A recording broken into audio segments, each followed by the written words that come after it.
bow before your throne. We bow before your throne. As we come before your presence, As we come before your presence, we honor you alone. we honor you. So we lift up our voice. We lift up our voice As trumpets heralding as trumpet herald.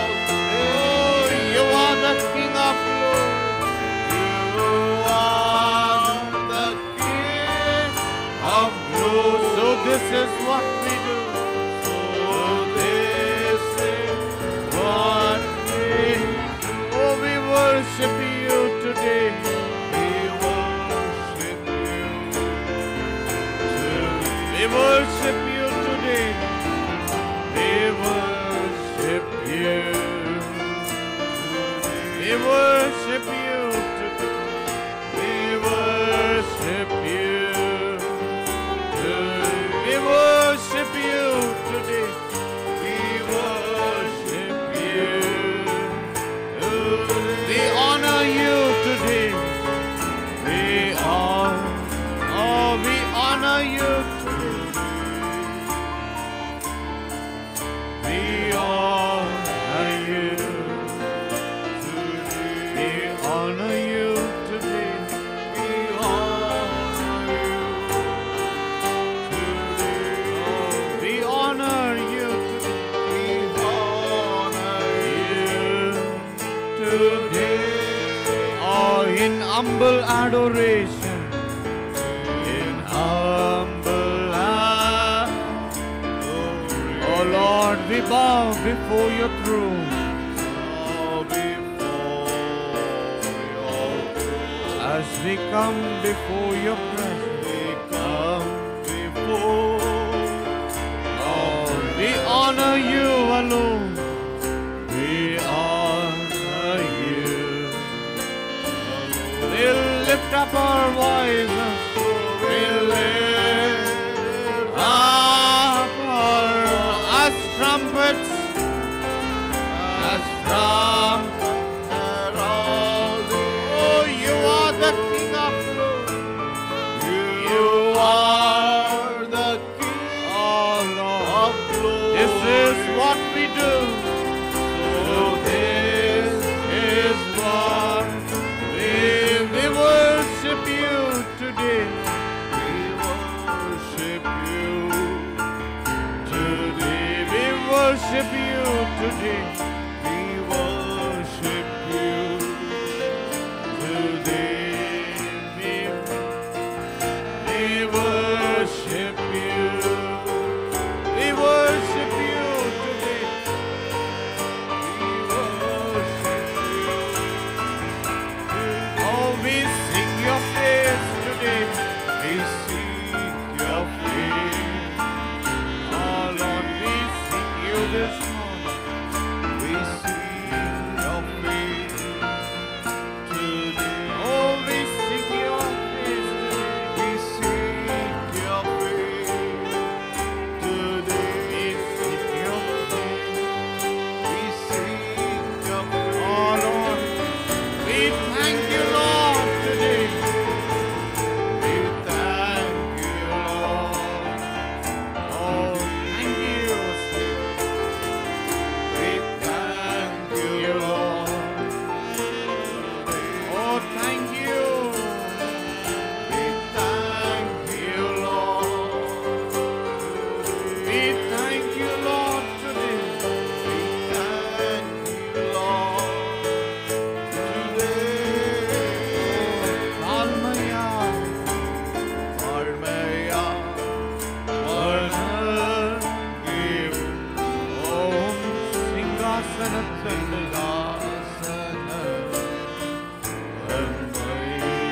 Ulanganil Mudangi,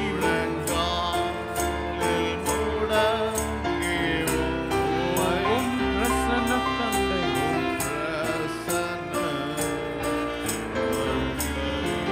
எக்கால சத்தத்தை முழங்கால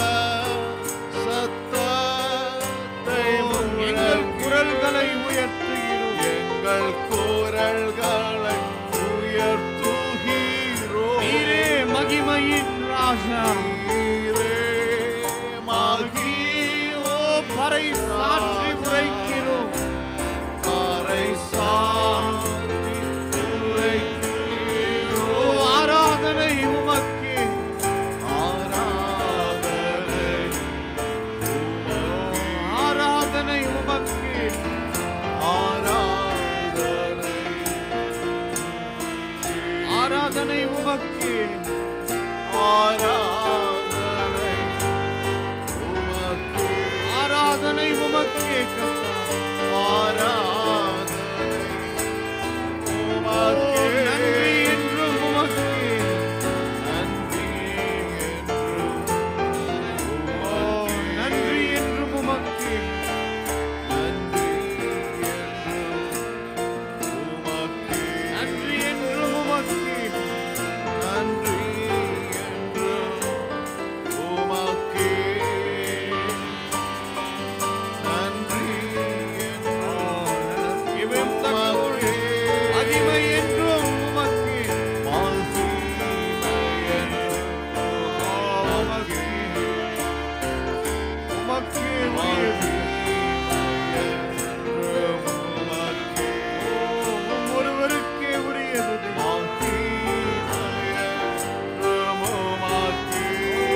மகிமை என்றும் உமக்கே,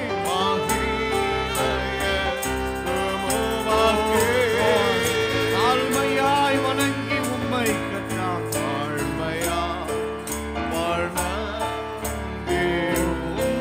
சிங்காசனத்தன்னை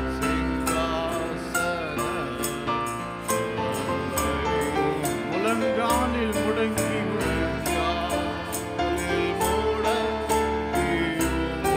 பிரசனத்தன்னை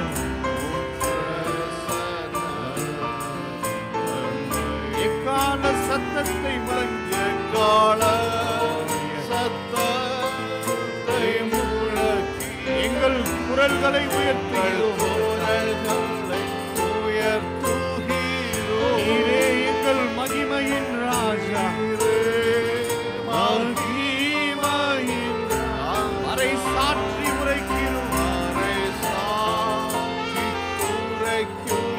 ஓ ஆராதனை உமக்கே,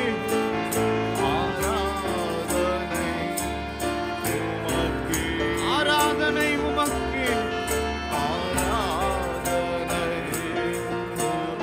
ஆராதனை உமக்கே,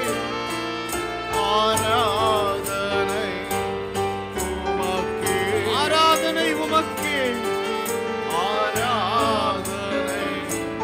ஓ எங்கள் நன்றி என்றும் உமக்கே, நன்றி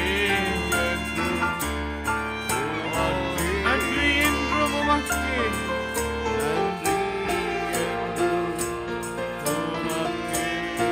நன்றி என்றும் உமக்கே.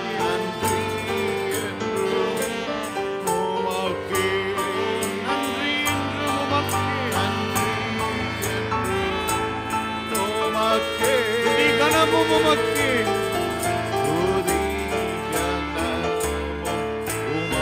துதி கனமும் உமக்கே,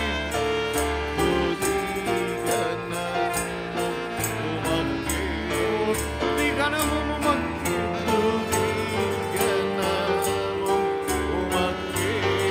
துதி கனமும் உமக்கே. மகிமை என்றும் உமக்கே,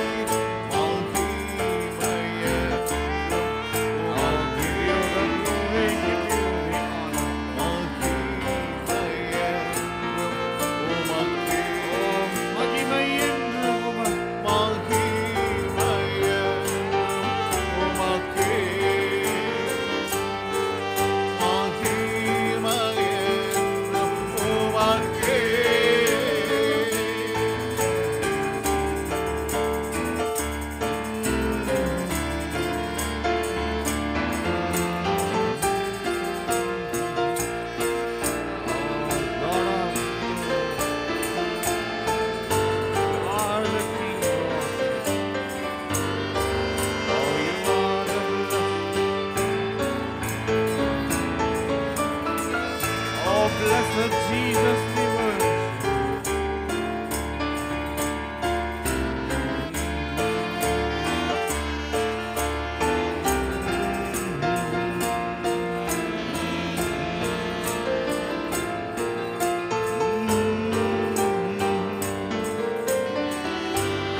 praise your Holy Spirit. Oh, we wait on thee, Lord. We wait on Holy Spirit. Holy Spirit, we wait on thee. We wait on. Oh, send the fire. Send the fire. Oh, we want that fire. We want that fire. Oh, Lord, send the fire. Send the fire. We want that fire. We want that fire. All glory and all honor to you. All glory, all honor, all power, all power to you.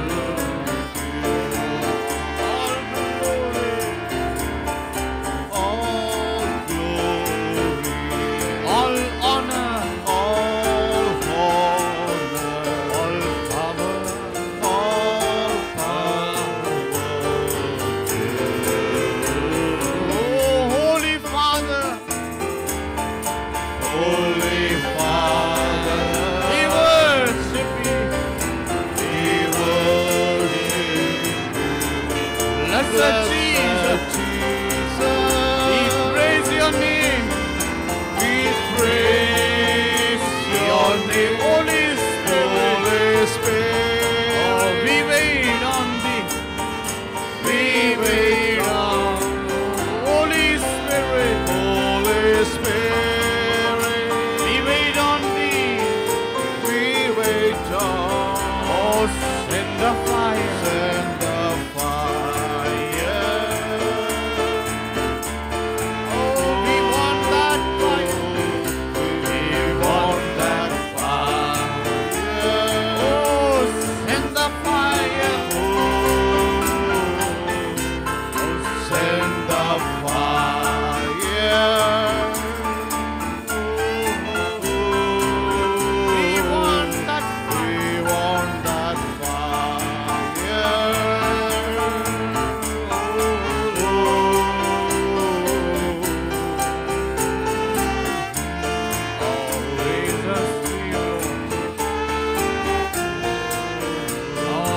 this is what we do to you,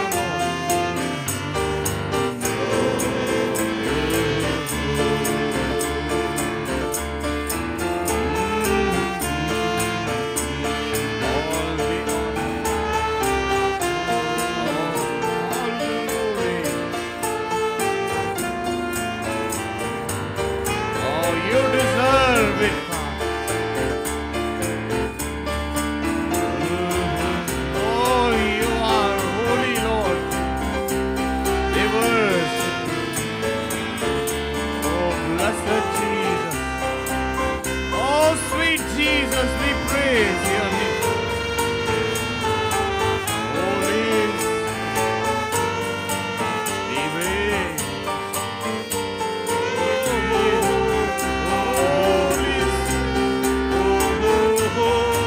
Oh Lord, we wait.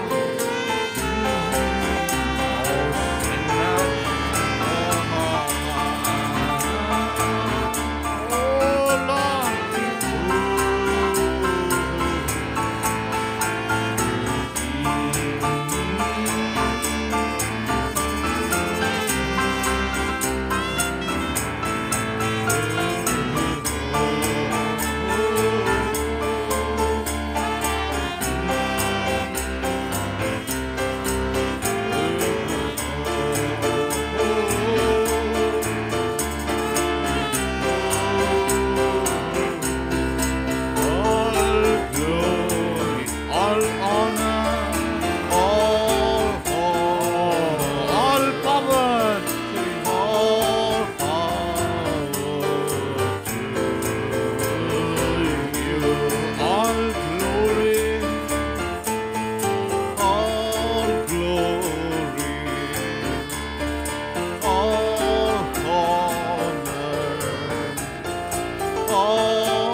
blessed Jesus, we praise your name.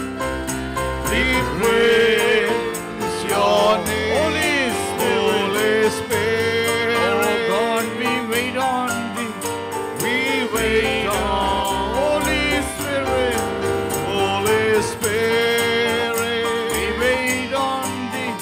We wait on. Oh, send the fire.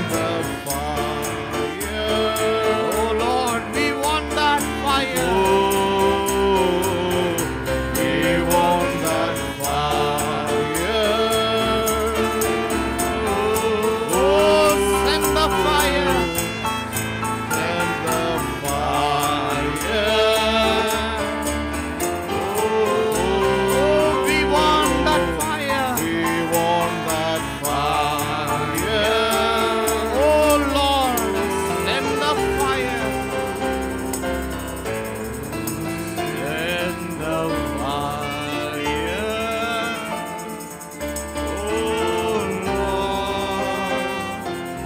we want that fire.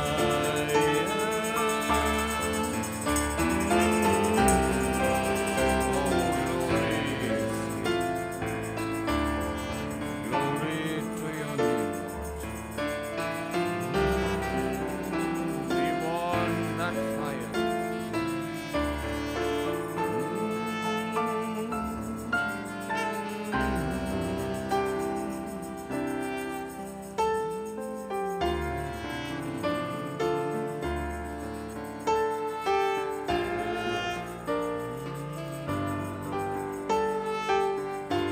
We withhold not in all the worship belongs to you. Oh, the Holy Father, you are the blessed. You are the Holy Spirit, Lord.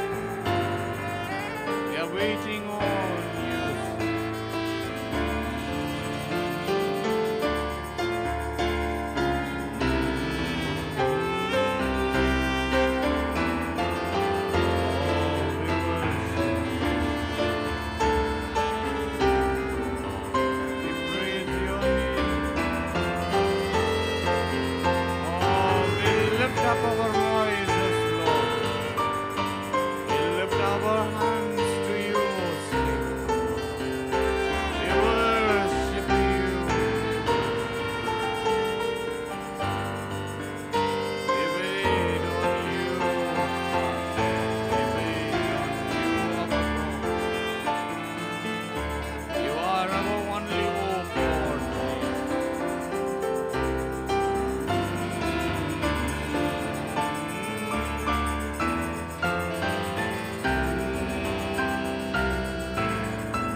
எங்கள் பரலோக பிதாவே, உம்மிடத்திலிருந்து வரும் ஒரு வார்த்தை மனிதர் அனைவரும் எந்த சமயத்திலும் செய்வதையும் கூறுவதையும் காட்டிலும் எங்களுக்கு அதிக முக்கியம் வாய்ந்ததாக இருக்கும். ஏனென்றால் ஜனங்கள் உம்மை காண காத்திருக்கிறார்கள். நாங்கள் உமக்கு நன்றியுள்ளவர்களாய் இருக்கிறோம். ஏனெனில் ஜனங்கள் அதிக எதிர்பார்த்தலுடன் ஏதாவது ஒன்று நிகழ எதிர்நோக்கி இருக்கின்றனர். ஜனங்கள் அவ்விடம் ஏதாவது ஒன்றை குறித்து தாகமாய் இருக்கும் போது, ஆழத்தை நோக்கி கூப்பிடும் போது அதற்கு பதிலளிக்க ஒரு ஆழம் எங்காவது இருக்க வேண்டிய அவசியமாய் உள்ளது. அதற்காகத்தான் இன்றிரவு நாங்கள் இங்கே கூடி வந்திருக்கிறோம். போதகர்களின் இருதயங்களிலும் மக்களின் இருதயங்களிலும் குடிக்கொண்டதால், ஏனெனில் எங்களை ஒன்று கூட்டி உம்மிடம் உதவியும் ஆசீர்வாதங்களையும் கோர வேண்டும் என்பதற்காக, நீர் பிணியாளிகளை சுகப்படுத்தி இழந்தவர்களை ரட்சித்து உம்முடைய வார்த்தையை வெளிப்படுத்தினீர் என்று நாங்கள் விசுவாசிக்கிறோம். பரலோக பிதாவே, இரவின் பின் இரவாக தாழ்மையுடன் சமூகத்திலே காத்திருக்கும் எங்களுக்கு இதை அருள வேண்டும் என்று ஜெபிக்கிறோம். பரிசுத்த ஆவி மகத்தான விதத்தில் ஊற்றப்பட்டு இங்குள்ள ஒவ்வொருவரும் தேவனை தவிர தங்களை சுற்றிலும் மற்ற எல்லாவற்றுக்கும் குருடாயிருக்கும்படியாய் செய்யும். ஜனங்கள் மிகுந்த தாகம் கொண்டு அவர்கள் மத்தியில் ஒரு பெரிய கூக்குரல் எழும்பி நாடு முழுவதிலும் ஒரு மகத்தான எழுப்புதல் உண்டாகும்படியாய் செய்யும். ஒவ்வொரு சபை ஜன கூட்டத்தினால் நிரம்பி பாவிகள் இருக்கிறதுக்காக கெஞ்சும்படியாய் செய்யும். பரிசுத்த ஆவியானவர் தாமே பிணியாளிகளை சுகப்படுத்தி முடவரை நடக்கச் செய்து மரித்தோரை உயிரோட எழுப்பும்படியாய் செய்யும். வார்த்தையில் அவர் வாக்குத்தத்தம் செய்துள்ள அனைத்தையும் அருள்வாராக. கர்த்தராகிய இயேசுவே, வந்து உமது வாக்குத்தத்தத்தை நிறைவேற்றுவீராக. இன்றிரவு எங்களிடம் வாரும். நீர் நேற்றும் இன்றும் என்று மாறாதவர் என்றும் உமது வாக்குத்தத்தங்கள் தவறுவதில்லை என்றும் நாங்கள் விசுவாசிக்கிறோம். வானமும் பூமியும் இவ்விரண்டும் ஒளிந்து போம், ஆனால் உமது வார்த்தையோ ஒருபோதும் ஒளிந்து போவதில்லை. எங்களுடைய புரிந்து கொள்ளும் தன்மை திறக்கப்படுவதாக. பரிசுத்த ஆவியானவர் தாமே தரிசு நிலத்தில் விழுவாராக. இன்றிரவு தேவனுடைய வல்லமைக்கும் ஆவிக்கும் எங்கு புரிந்து கொள்ளும் தன்மை திறக்கப்படுவதாக. எங்கள் மூலமாய் அவர் வாக்குத்தத்தம் பண்ணின அவருடைய வார்த்தைகளை நிறைவேற்றுவாராக. இயேசுவின் நாமத்தில் இவைகளை கேட்டுக்கொள்கிறோம். ஆமேன். இன்றிரவு பொருளை கவனித்துக் கொண்டிருப்பவர்கள், நாம் இப்பொழுது 2 பேதுருவுக்கு வேதாகமத்தை திருப்பி 15ஆம் வசனம் தொடங்கி படிப்போம். வேத வாக்கியங்களின் சற்று நேரம் பேசுவதற்காக. மேலும் நான் சென்று போன பின்பு இவைகளை நீங்கள் எப்பொழுது நினைத்துக் கொள்ள ஏது உண்டாய் இருக்கும்படி பிரயத்தனம் பண்ணுவேன்.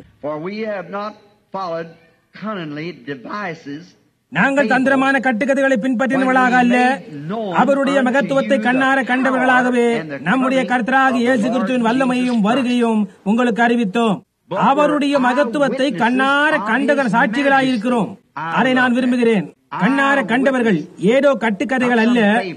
நாங்கள் என்ன பேசுகிறோமோ அதற்கு சாட்சிகளாயிருக்கிறோம். பிதாவாகிய தேவனால் அவர் கனத்தையும் மகிமையும் பெற்ற போது, இவர் என்னுடைய நேசகுமாரன், இவரிடத்தில் பிரியமாய் இருக்கிறேன் என்று சொல்லுகிற சத்தம் உன்னதமான மகிமையிலிருந்து அவர்களுக்கு உண்டாகி, பிதாவாகிய தேவனால் அவர் கனத்தையும் மகிமையும் பெற்ற போது, இவர் என்னுடைய நேசகுமாரன், இவரிடத்தில் பிரியமாயிருக்கிறேன். அவரோட கூட நாங்கள் பரிசுத்த பர்வதத்தில் இருக்கையில் வானத்திலிருந்து பிறந்த அந்த சத்தத்தை கேட்டோம். அதிக உறுதியான தீர்க்கதரிசன வசனமும் நமக்கு உண்டு. அவ்வசனத்தை கவனித்திருப்பது நலமாயிருக்கும். அதிக உறுதியான தீர்க்கதரிசன வசனம் நமக்கு உண்டு. பொழுது விடிந்து வெடிவெள்ளி உங்கள் இருதயங்களை உதிக்கும் அளவும் இருளுள்ள ஸ்தலத்தில் பிரகாசிக்கிற விளக்கை போன்ற அவ்வசனத்தை கவனித்திருப்பது நலமாயிருக்கும். வேதத்தில் உள்ள எந்த தீர்க்க தரிசனமும் சுய தோற்றமான பொருளை உடையதாய் இராதென்று நீங்கள் முந்தி அறிய வேண்டியது. தீர்க்க தரிசனமானது ஒரு காலத்திலும் மனுஷருடைய சித்தத்தினாலே உண்டாகவில்லை. தேவனுடைய பரிசுத்த மனுஷர்கள் பரிசுத்த ஆவியினாலே ஏவப்பட்டு பேசினார்கள். தேவன் தாமே தம்முடைய ஆசீர்வாதத்தை இந்த வேத வாசிப்போடு கூட்டுவாராக. நான் பேச எடுத்துக்கொண்ட பொருள் தேவனே தமது வார்த்தையின் சொந்த வியாக்கியானி என்பதாகும். நாம் ஒரு குழப்பமான காலத்தில் ஜீவித்துக் கொண்டிருக்கிறோம். ஆண்களும் பெண்களும் தாங்கள் என்ன செய்ய வேண்டும் என்று அறியாதவர்களாக காணப்படுகின்ற நாட்களில் ஜீவிக்கிறோம். எல்லா காரியங்களும் ஒரு கொந்தளிப்பாய் காணப்படுகின்றது. எல்லா காரியங்களிலும் அவைகளை பார்ப்பதற்கு அநேக வழிகள் உண்டாயிருப்பது போல காணப்படுகின்றது. அது சாத்தான், அவனே இவைகளை செய்கிறவனாயிருக்கிறான்.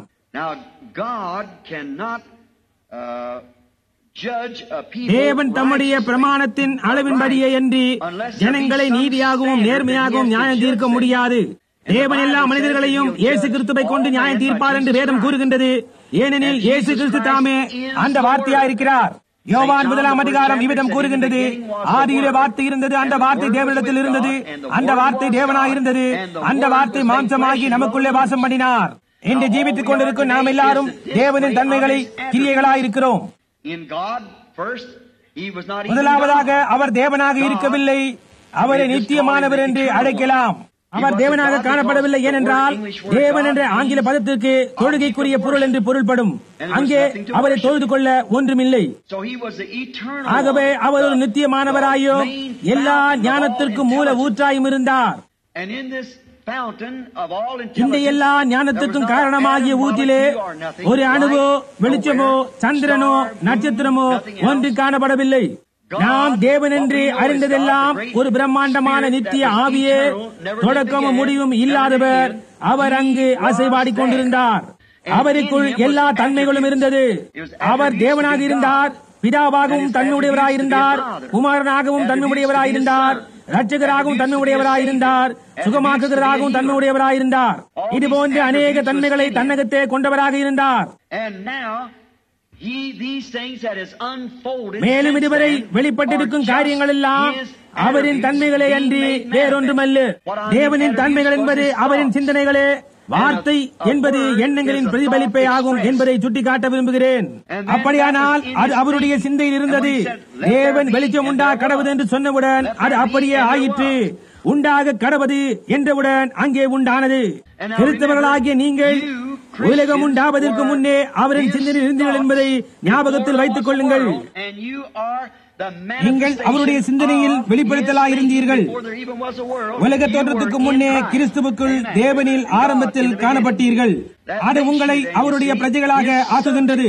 தேவனே எல்லாவற்றுக்கும் எல்லாமாக இருக்கிறார். தம்மை ஒரு உருவகப்படுத்தி ஸ்பரிசிக்கத்தக்கதாகவும் பார்க்கத்தக்கதாகவும் பழக்கப்படுத்திக் கொள்ளத்தக்கதாகவும் தன்னை ஏற்படுத்திக் கொண்டார். இதுதான் தேவன் என்பது முழுமையாக. ஜனங்கள் வியாக்கியானம் பண்ணுதல் என்பதை குறித்து பேசுகின்றார்கள். சில காலத்துக்கு முன்பு ஒரு கூட்டத்தில் நான் பேசிக் கொண்டிருந்த போது ஒரு மனிதன் என்னை நோக்கி, பிரன்ஹாமே, உம்மிடம் தவறான வியாக்கியானம் இருக்கிறது, நீங்கள் சரியான வியாக்கியானம் தருகிறதில்லை என்று கூறினான். மெத்தடிஸ்டுகள் அவர்கள் போகும்போது பாப்டிஸ்டுகள் அவர்கள் சரியான வியாக்கியானம் கொடுக்கிறதில்லை என்கிறார்கள். பாப்டிஸ்டுகள் சொல்லுகிறார்கள் பெண்டெகோஸ்துகள் சரியான வியாக்கியானம் கொடுக்கிறதில்லை என்று. பெண்டெகோஸ்துகள் சொல்லுகிறார்கள் ஒருத்துவக்காரர்கள் சரியான வியாக்கியானம் கொடுக்கிறதில்லை என்று. ஒருத்துவக்காரர்கள் சொல்லுகிறார்கள் அசெம்பிளிஸ் ஆஃப் காட் சரியான வியாக்கியானம் கொடுக்கிறதில்லை என்று. இப்படி ஒருவர் சொல்லிக் கொண்டே இருக்கிறார்கள். தேவனே தமது வார்த்தையின் வியாக்கியானியா இருக்கிறார். தம்மை வியாக்கியானப்படுத்த அவருக்கு வேறொருவரும் தேவையில்லை. தேவனுக்கு என்று வியாக்கியானியா இருப்பவன் யார்? யாரும் இருக்க இயலாது. தேவனுக்கு வியாக்கியானியா இருப்பவன் யார்? தேவனே தமது சொந்த வியாக்கியானியா இருக்கிறார். தேவன் ஆதியிலே வெளிச்சம் உண்டாக கடவுது என்றார். அது அப்படியே ஆயிற்று. அதுதான் அவ்வார்த்தையின் வியாக்கியானம். தேவன் ஒரு காரியத்தை கூறும் பொழுது அது அங்கு செயலில் காணப்படுவதே தேவனின் வியாக்கியானமாயிருக்கிறது. தேவன் ஒரு காரியத்தை கூறும் பொழுது அது அங்கு செய்கையில் காணப்படுவதே தேவனின் வியாக்கியானமாயிருக்கிறது.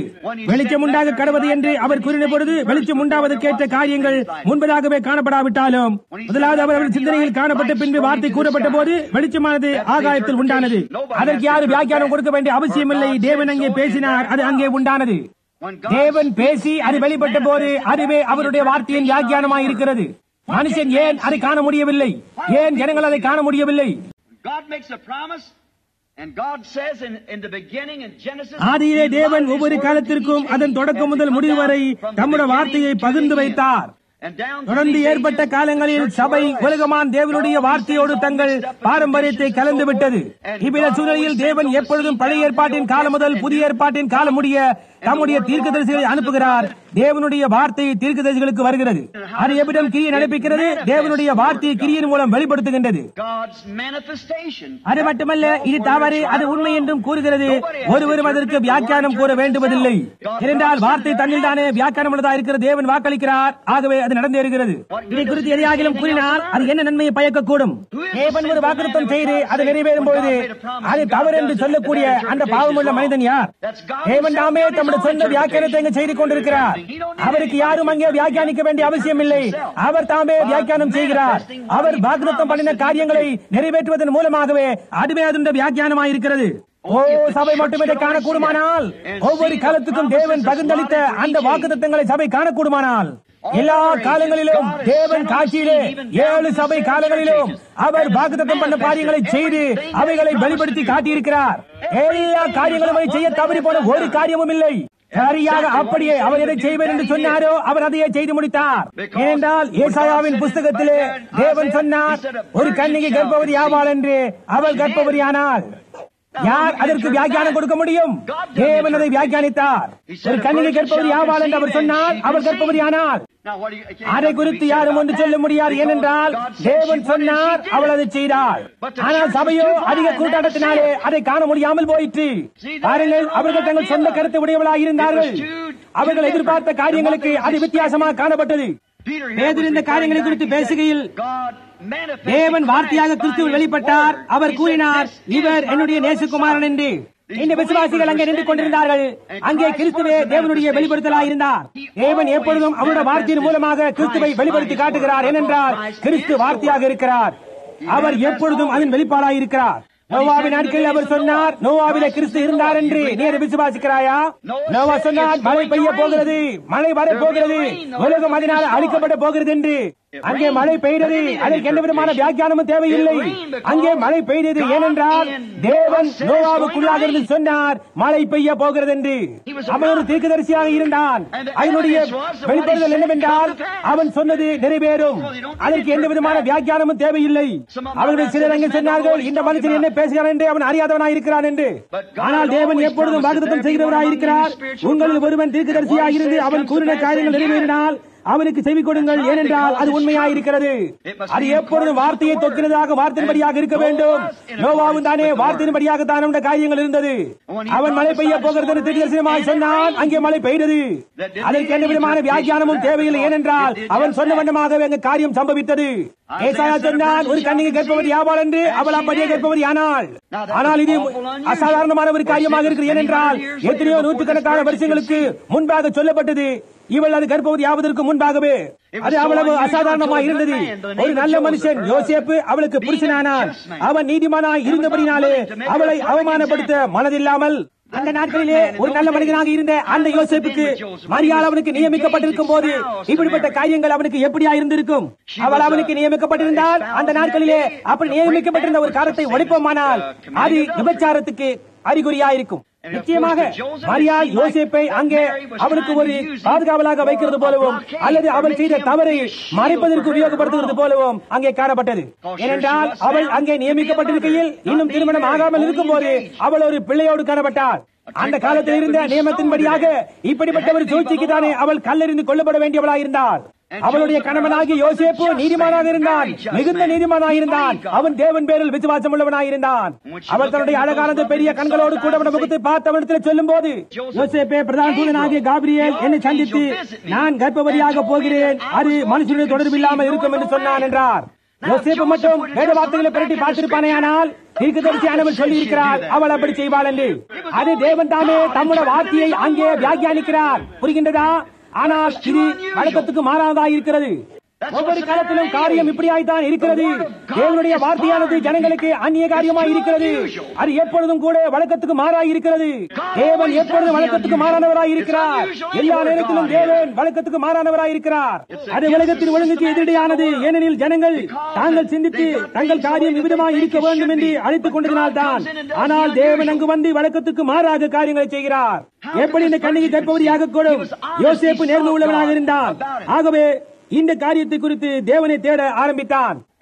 பின்பு தேவன் அவன் சொப்பனத்தில் தோன்றி தாவீதின் குமாரனாகிய யோசேப்பே உன் மனைவியாகிய மரியாளை சேர்த்துக் கொள்ள ஐயப்படாதே, அவளிடத்தில் உற்பத்தியாய் இருக்கிறது பரிசுத்த ஆவியினாலே உண்டானது என்றார்.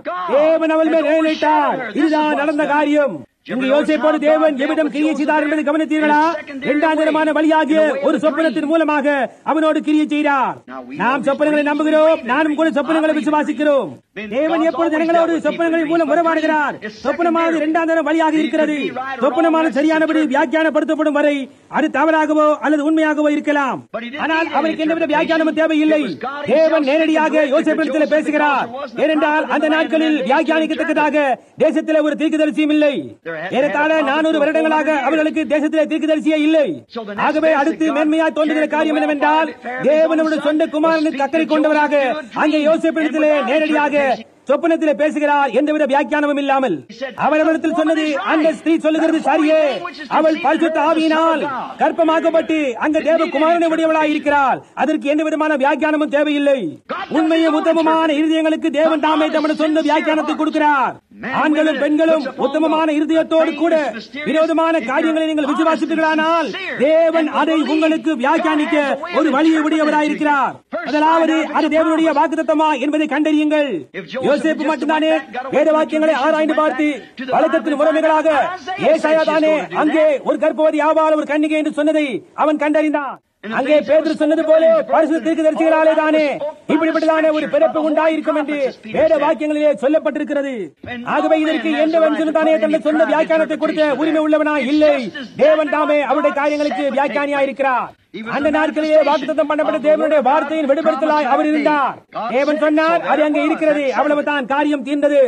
Jesus said when he was on earth, இயேசு கிறிஸ்துவானவர் இந்த உலகத்தில் இருந்தபோது அவருடைய ஊழியத்தை அந்த நாட்களில் இருந்தவர்களாலே புரிந்து கொள்ள முடியாமல் போயிற்று. அவர் சொன்னார், வேத வார்த்தைகளை ஆராய்ந்து பாருங்கள். இந்த காரியங்களை குறித்து நான் வருத்தமாய் பேசுவதனாலே உங்களை நான் செவிடாக்கவில்லை. வேத வாக்கியங்களை ஆராய்ந்து பாருங்கள்.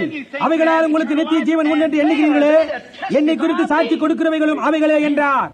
அவைகளே நான் யார் என்று உங்களுக்கு சொல்லுகிறதா இருக்கிறது. பாருங்கள், தேவன் தம்முடைய வார்த்தையை பகிர்ந்தளிக்கிறார். அந்த நாளிலே தேவன் தம்மை இம்மானுவேலாக வெளிப்படுத்தும் காலமாக இருந்தது. இம்மானுவேல் என்பதற்கு தேவன் நம்மோடு இருக்கிறார் என்று பொருள். அவருடைய நாமம் அதிசயமானவர், ஆலோசனை கர்த்தா, சமாதான பிரபு, சர்வ வல்லமையுள்ள தேவன், நித்திய பிதா என்று அழைக்கப்பட்டது. இம்மானுவேல் என்று அவர் அழைக்கப்படுவார். இம்மானுவேல் என்பதற்கு தேவன் நம்மோடு இருக்கிறார் என்று அர்த்தமாம். தேவன் தாவீதில் இருந்தார், தேவன் மோசேயில் இருந்தார். தேவன் காலங்களாக தானே தம்மை வெளிப்படுத்தி காட்டிக் கொண்டு வருகிறார். ஆனால் இந்த நாட்களிலே ஒரு கன்னிகை கர்ப்பவதியாகி ஒரு குமாரனை கொண்டு வருவார். அவர் தேவனாய் நமது மத்தியில் இருப்பார். அதற்காகத்தான் அவரை சிலுவையில் அறிந்தார்கள். ஏனென்றால் அவர் தம்மை தேவனாக்கிக் கொண்டார். அவர் ஓய்வு நாளை உடைக்கிறவராயிருந்தார் என்று. அவர் ஓய்வு நாளுக்கும் ஆண்டவராயிருந்தார். அவர் தேவனாயிருக்கிறார். ஆனால் அவர் ஒரு சாதாரண மனிதன் அல்ல, சாதாரண தீர்க்கதரிசி அல்ல. இருந்த போதிலும் அவர் சாதாரண மனிதனாயும் சாதாரண தீர்க்கதரிசியாய் இருந்தார். ஆனால் அவரோ ஒரு தேவ தீர்க்கதரிசியாயிருந்தார். தேவன் என்ன செய்வேன் என்று சொன்னாரோ அதை அப்படியே நிறைவேற்றுகிற வார்த்தையாயிருந்தார். உங்களில் யார் என்னில் பாவம் இருக்கிறது என்று குற்றப்படுத்த முடியும்? வேத வாக்கியங்களை ஆராய்ந்து பாருங்கள். அவர்கள் நித்திய ஜீவன் உண்டு என்று நீங்கள் நினைக்கிறீர்களே, அவைகளே என்னை குறித்து சாட்சி கொடுக்கிறது. ஆனால் அவர்களுடைய பாரம்பரியங்கள் அவர்கள் வேறொரு காலத்தினுடைய நிலையிலே ஜீவிக்கிறார்கள். சில வாரங்களுக்கு முன்பாக பொய்யான பிம்பத்தில் ஜீவித்தல் தலைப்பின் கீழ் உங்களுக்கு பிரசங்கித்தேன். இன்னொரு காலத்தில் பொய்யான பிம்பம் ஒரு தவறான பிரதிபலிப்பாக இருக்கிறது. ஜனங்கள் எப்பொழுதும் ஏதோ சம்பவித்த காரியங்களில் தானே நடந்து கொண்டு போகிறார்கள். லூத்தரன் மக்கள் தானே அந்த லூத்தருடைய பொய் பிம்பத்தில் இருக்கிறார்கள். லூத்தருடைய சூரிய வெளிச்சம் அவருடைய காலத்திலே அருமையாக இருந்தது. வெஸ்லியுடைய காலத்திலே அந்த நாட்களில் அது நன்றாக இருந்தது. பெந்தெகோஸ்து நாட்களிலே அந்த காரியம் நன்றாக இருந்தது. நாம் ஏனிலே ஏறி மேலே போய்க் கொண்டிருக்கிறோம். நாம் இன்னொரு காலத்தில் ஜீவித்துக் கொண்டிருக்கிறோம். நாம் போய்கொண்டே இருக்கிறோம். நாம் பின் திரும்பி பார்க்க முடியாது. நாம் நம்ம சில காரியங்கள் திட்டம் செய்து எல்லாம் பெற்றாகிவிட்டது என்போமானால் பாரம்பரியமாக நம்மை மூடிக்கொள்ளும். அவர்கள் எல்லாம் சரிதான். ஆனால் இந்நாளுக்குரியதல்ல, அவைகள் வேறொரு காலமாகும். நாம் முன்னேறி செல்கிறோம். வேத வாக்கியங்களை ஆராய்ந்து பார்த்து இந்நாளுக்குரிய வாக்குத்தத்தம் என்னவென்று தேட ஆரம்பிப்போமானால் அப்பொழுது நாம் எங்கே இருக்கிறோம் என்றும் எதிரே இருக்கிறோம் என்றும் அறிந்து கொள்ளலாம். லூத்தரின் காலமாகிய சதுசபையின் காலத்திற்குரிய வாக்குத்தத்தை கவனித்து பாருங்கள். இந்த காலத்தில் எந்த தன்மையுடைய மனிதன் குதிரையின் மேல் ஏறி சென்றான். சீர்திருத்தமாகிய இந்த காலத்தை மனிதனின் தந்திரம் சந்தித்தது. வெஸ்லியின் காலம் தொடங்கி பெந்தெகோஸ்தின் காலம் முடிய அந்த காலத்துக்குரிய பிசாசின் தந்திரம் குதிரையின் மேல் பிரயாணம் செய்தது. வேத வாக்கியங்களை உற்றி கவனித்து நாம் எங்கே இருக்கிறோம் என்பதை பாருங்கள். அக்காரணத்தினால் தான் இயேசு சொன்னார், வேத வாக்கியங்களை ஆராய்ந்து பாருங்கள் என்று. நாம் எங்கே இருக்கிறோம் என்று பாருங்கள். நாம் தேவகுமாரனுடைய வருகையின் காலத்தில் ஜீவித்துக் கொண்டிருக்கிறோம். அவர் எந்த நாளிலும் தோன்றத்தக்கதான அப்படிப்பட்ட காலத்தில் நாம் ஜீவித்துக் கொண்டிருக்கிறோம் என்று நான் விசுவாசிக்கிறேன். வேதம் அனைத்தான் அறிவிக்கிறது என்று நான் அறிவேன். நாம் உலக சரித்திரத்தின் கடைசி நாட்களில் ஜீவித்துக் கொண்டிருக்கிறோம். காரியங்கள் எல்லாம் அதற்காக வழிவகுத்துக் கொண்டு வருகிறது நான் பார்க்கிறேன். இங்க உலக மகா ஐக்கியங்களின் சங்கத்திலே அந்த மிருகத்தின் முத்திரைக்குள்ளாக ஜனங்கள் போகிறதுக்கு நடந்து கொண்டிருக்கிறது. அங்கே ரோம சாம்ராஜ்யம் என்ன செய்து கொண்டிருக்கிறது, மற்றவர்கள் செய்து கொண்டிருக்கிறார்கள். அவர்கள் எல்லாரும் அங்கே ஒன்றாக கூடிக்கொண்டு சுவிசேஷத்தின் வெளிச்சத்தை அங்கே அடைத்து போட பார்க்கிறார்கள். எல்லாரும் அவர்கள் சார்ந்தவர்களாக இருக்க வேண்டும். அவர்களுடைய வெளிச்சத்தில் நடக்க வேண்டும். இல்லை என்றால் நீ நடக்கவே கூடாது. நாம் கடைசி நேரத்தில் ஜீவித்துக் கொண்டிருக்கிறோம். நாம் தேவனுடைய வார்த்தையை பற்றிக் கொண்டு அதனோடு கூட இருப்பதை தவிர அவருடைய வார்த்தை விசுவாசிப்பதை காட்டிலும் வேறொன்றுமில்லை. எப்பொழுதும் தேவனுடைய வார்த்தையே சரியாக இருக்கிறது. சபை காலம் இந்த சபையின் காலத்தில் மட்டும்தானே கிறிஸ்துவானவர் சபைக்கு புறம்பாக ஆக்கப்பட்டிருக்கிறார். இதோ அவர் வெளியே நின்று வாசற்படியிலே கதவை தட்டுகிறார். என்ன சம்பவித்தது? இந்த உலகமாக சபை ஐக்கியமானது அவரை வெளியே தள்ளிவிட்டது. வேதம் சொல்லுகிறது அவர் சபைகளுக்கு புறம்பாய் இருப்பார் என்று. இதோ அவர் சபைகளுக்கு புறம்பாய் இருக்கிறார். அது எதை புறம்பாக்கி போட்டது? தேவனுடைய வார்த்தையை. அவர் வார்த்தையாயிருக்கிறார். அவர் எப்பொழுதும் வார்த்தையாக இருந்தார். அவர் இன்றைக்கும் இன்றிரவும் வார்த்தையாக இருக்கிறார். அவர் வார்த்தையே. வேதம் சொல்லுகிறது தேவனுடைய வார்த்தையானது இருபுறமும் கருக்குள்ள எந்த பட்டயத்திலும் கருக்கானதாயும் இருதயத்தின் நினைவுகளையும் யோசனைகளையும் வகையிருக்கிறதாயும் இருக்கிறது என்று எபிரேயரில் 4 சொல்லப்பட்டிருக்கிறது போல இருக்கிறது. வார்த்தை இருந்தது. அவர்கள் அதை அறிந்திருக்க வேண்டும். இயேசுவானவர் யார் என்று அவர் அந்த நாளிலே அந்த காரியங்களை சொன்னபோது இயேசு தம்முடைய ஊழியத்தின் துவக்கத்திலே செய்த காரியத்தை கவனித்து பாருங்கள். சீமோன் பேதுரு என்று பெயருள்ள ஒரு மனுஷன் அவரிடத்தில் வந்தான். பேதுரு அவரை நோக்கி பார்த்தபோது அவர் சொன்னார், உன்னுடைய பெயர் சீமோன், உன்னுடைய தகப்பனாரின் பெயர் யோனா என்று சொன்னார். மோசே சொன்னதை அவன் அறிந்திருக்க வேண்டும். உங்கள் தேவனாகிய கர்த்தர் என்னை போன்ற ஒரு தீர்க்கதரிசி உங்கள் மத்தியிலே எழும்ப பண்ணுவார், அவருக்கு செவி கொடுங்கள் என்பதை. இங்கே ஒரு மனிதன் ஜீவித்தை காணாத ஒரு மனிதனை அவன் காண்கிறான். அவர் சொல்லுகிறார், உன்னுடைய பெயர் சீமோன், நீ யோனாவின் குமாரன் என்று. ஏன்? அவன் அச்சனமே அறிந்தான், இவர் அவரை தவிர வேறு யாரும் இல்லை என்று. நூற்றுக்கணக்கான வருஷங்களாக அவர்களுக்கு தீர்க்கதரிசியே இல்லை. இங்கே ஒரு மனுஷன் அவன் யார் என்று அவனுக்கு சொல்லுகிறான். அவரை ஏற்றுக்கொள்வதில் அங்கே ஆச்சரியம் ஒன்றும் இல்லை. அந்த நாட்களிலே பிலிப்பு போய் நாத்தான் மேலே மரத்தின் கீழே கண்டு அவனை இயேசுவிடத்திலே கொண்டு வந்தான். இயேசு சொன்னார், இதோ கபடற்ற உத்தம இஸ்ரவேலன் என்று அவனை. அவன், ரபி, நீர் என்னை எப்படி அறிவீர் என்று கேட்டான். அவர் சொன்னார், பிலிப்பு அழைப்பதற்கு முன்பாகவே அவனை அத்தி மரத்தின் கீழே கண்டேன் என்று. அவன் சொன்னான், ரபி, நீர் தேவனுடைய குமாரன், நீர் இஸ்ரவேலுக்கு ராஜா என்றார். அவன் அது என்ன என்று அறிந்திருந்தான். அதற்கு எந்த விதமான வியாக்கியானம் தேவையில்லை. யெகோவாவை சொல்லி இருந்தார். அதை விசுவாசிக்காத ஜனங்கள் அங்கே நின்று கொண்டிருந்தார்கள். இந்த மனுஷன் பெல்செபூல், அவன் ஏதோ ஒரு விதமான காரியங்களை செய்து கொண்டிருக்கிறான், அவன் குறிச்சொல்லுகிறவன் என்றெல்லாம் அவர்கள் சொன்னார்கள். இயேசு அவர்களை நோக்கி பார்த்து சொன்னார், நீங்கள் இது மனுஷகுமாரனுக்கு விரோதமாக நீங்கள் பேசுகிறீர்கள், இது உங்களுக்கு மன்னிக்கப்படும்.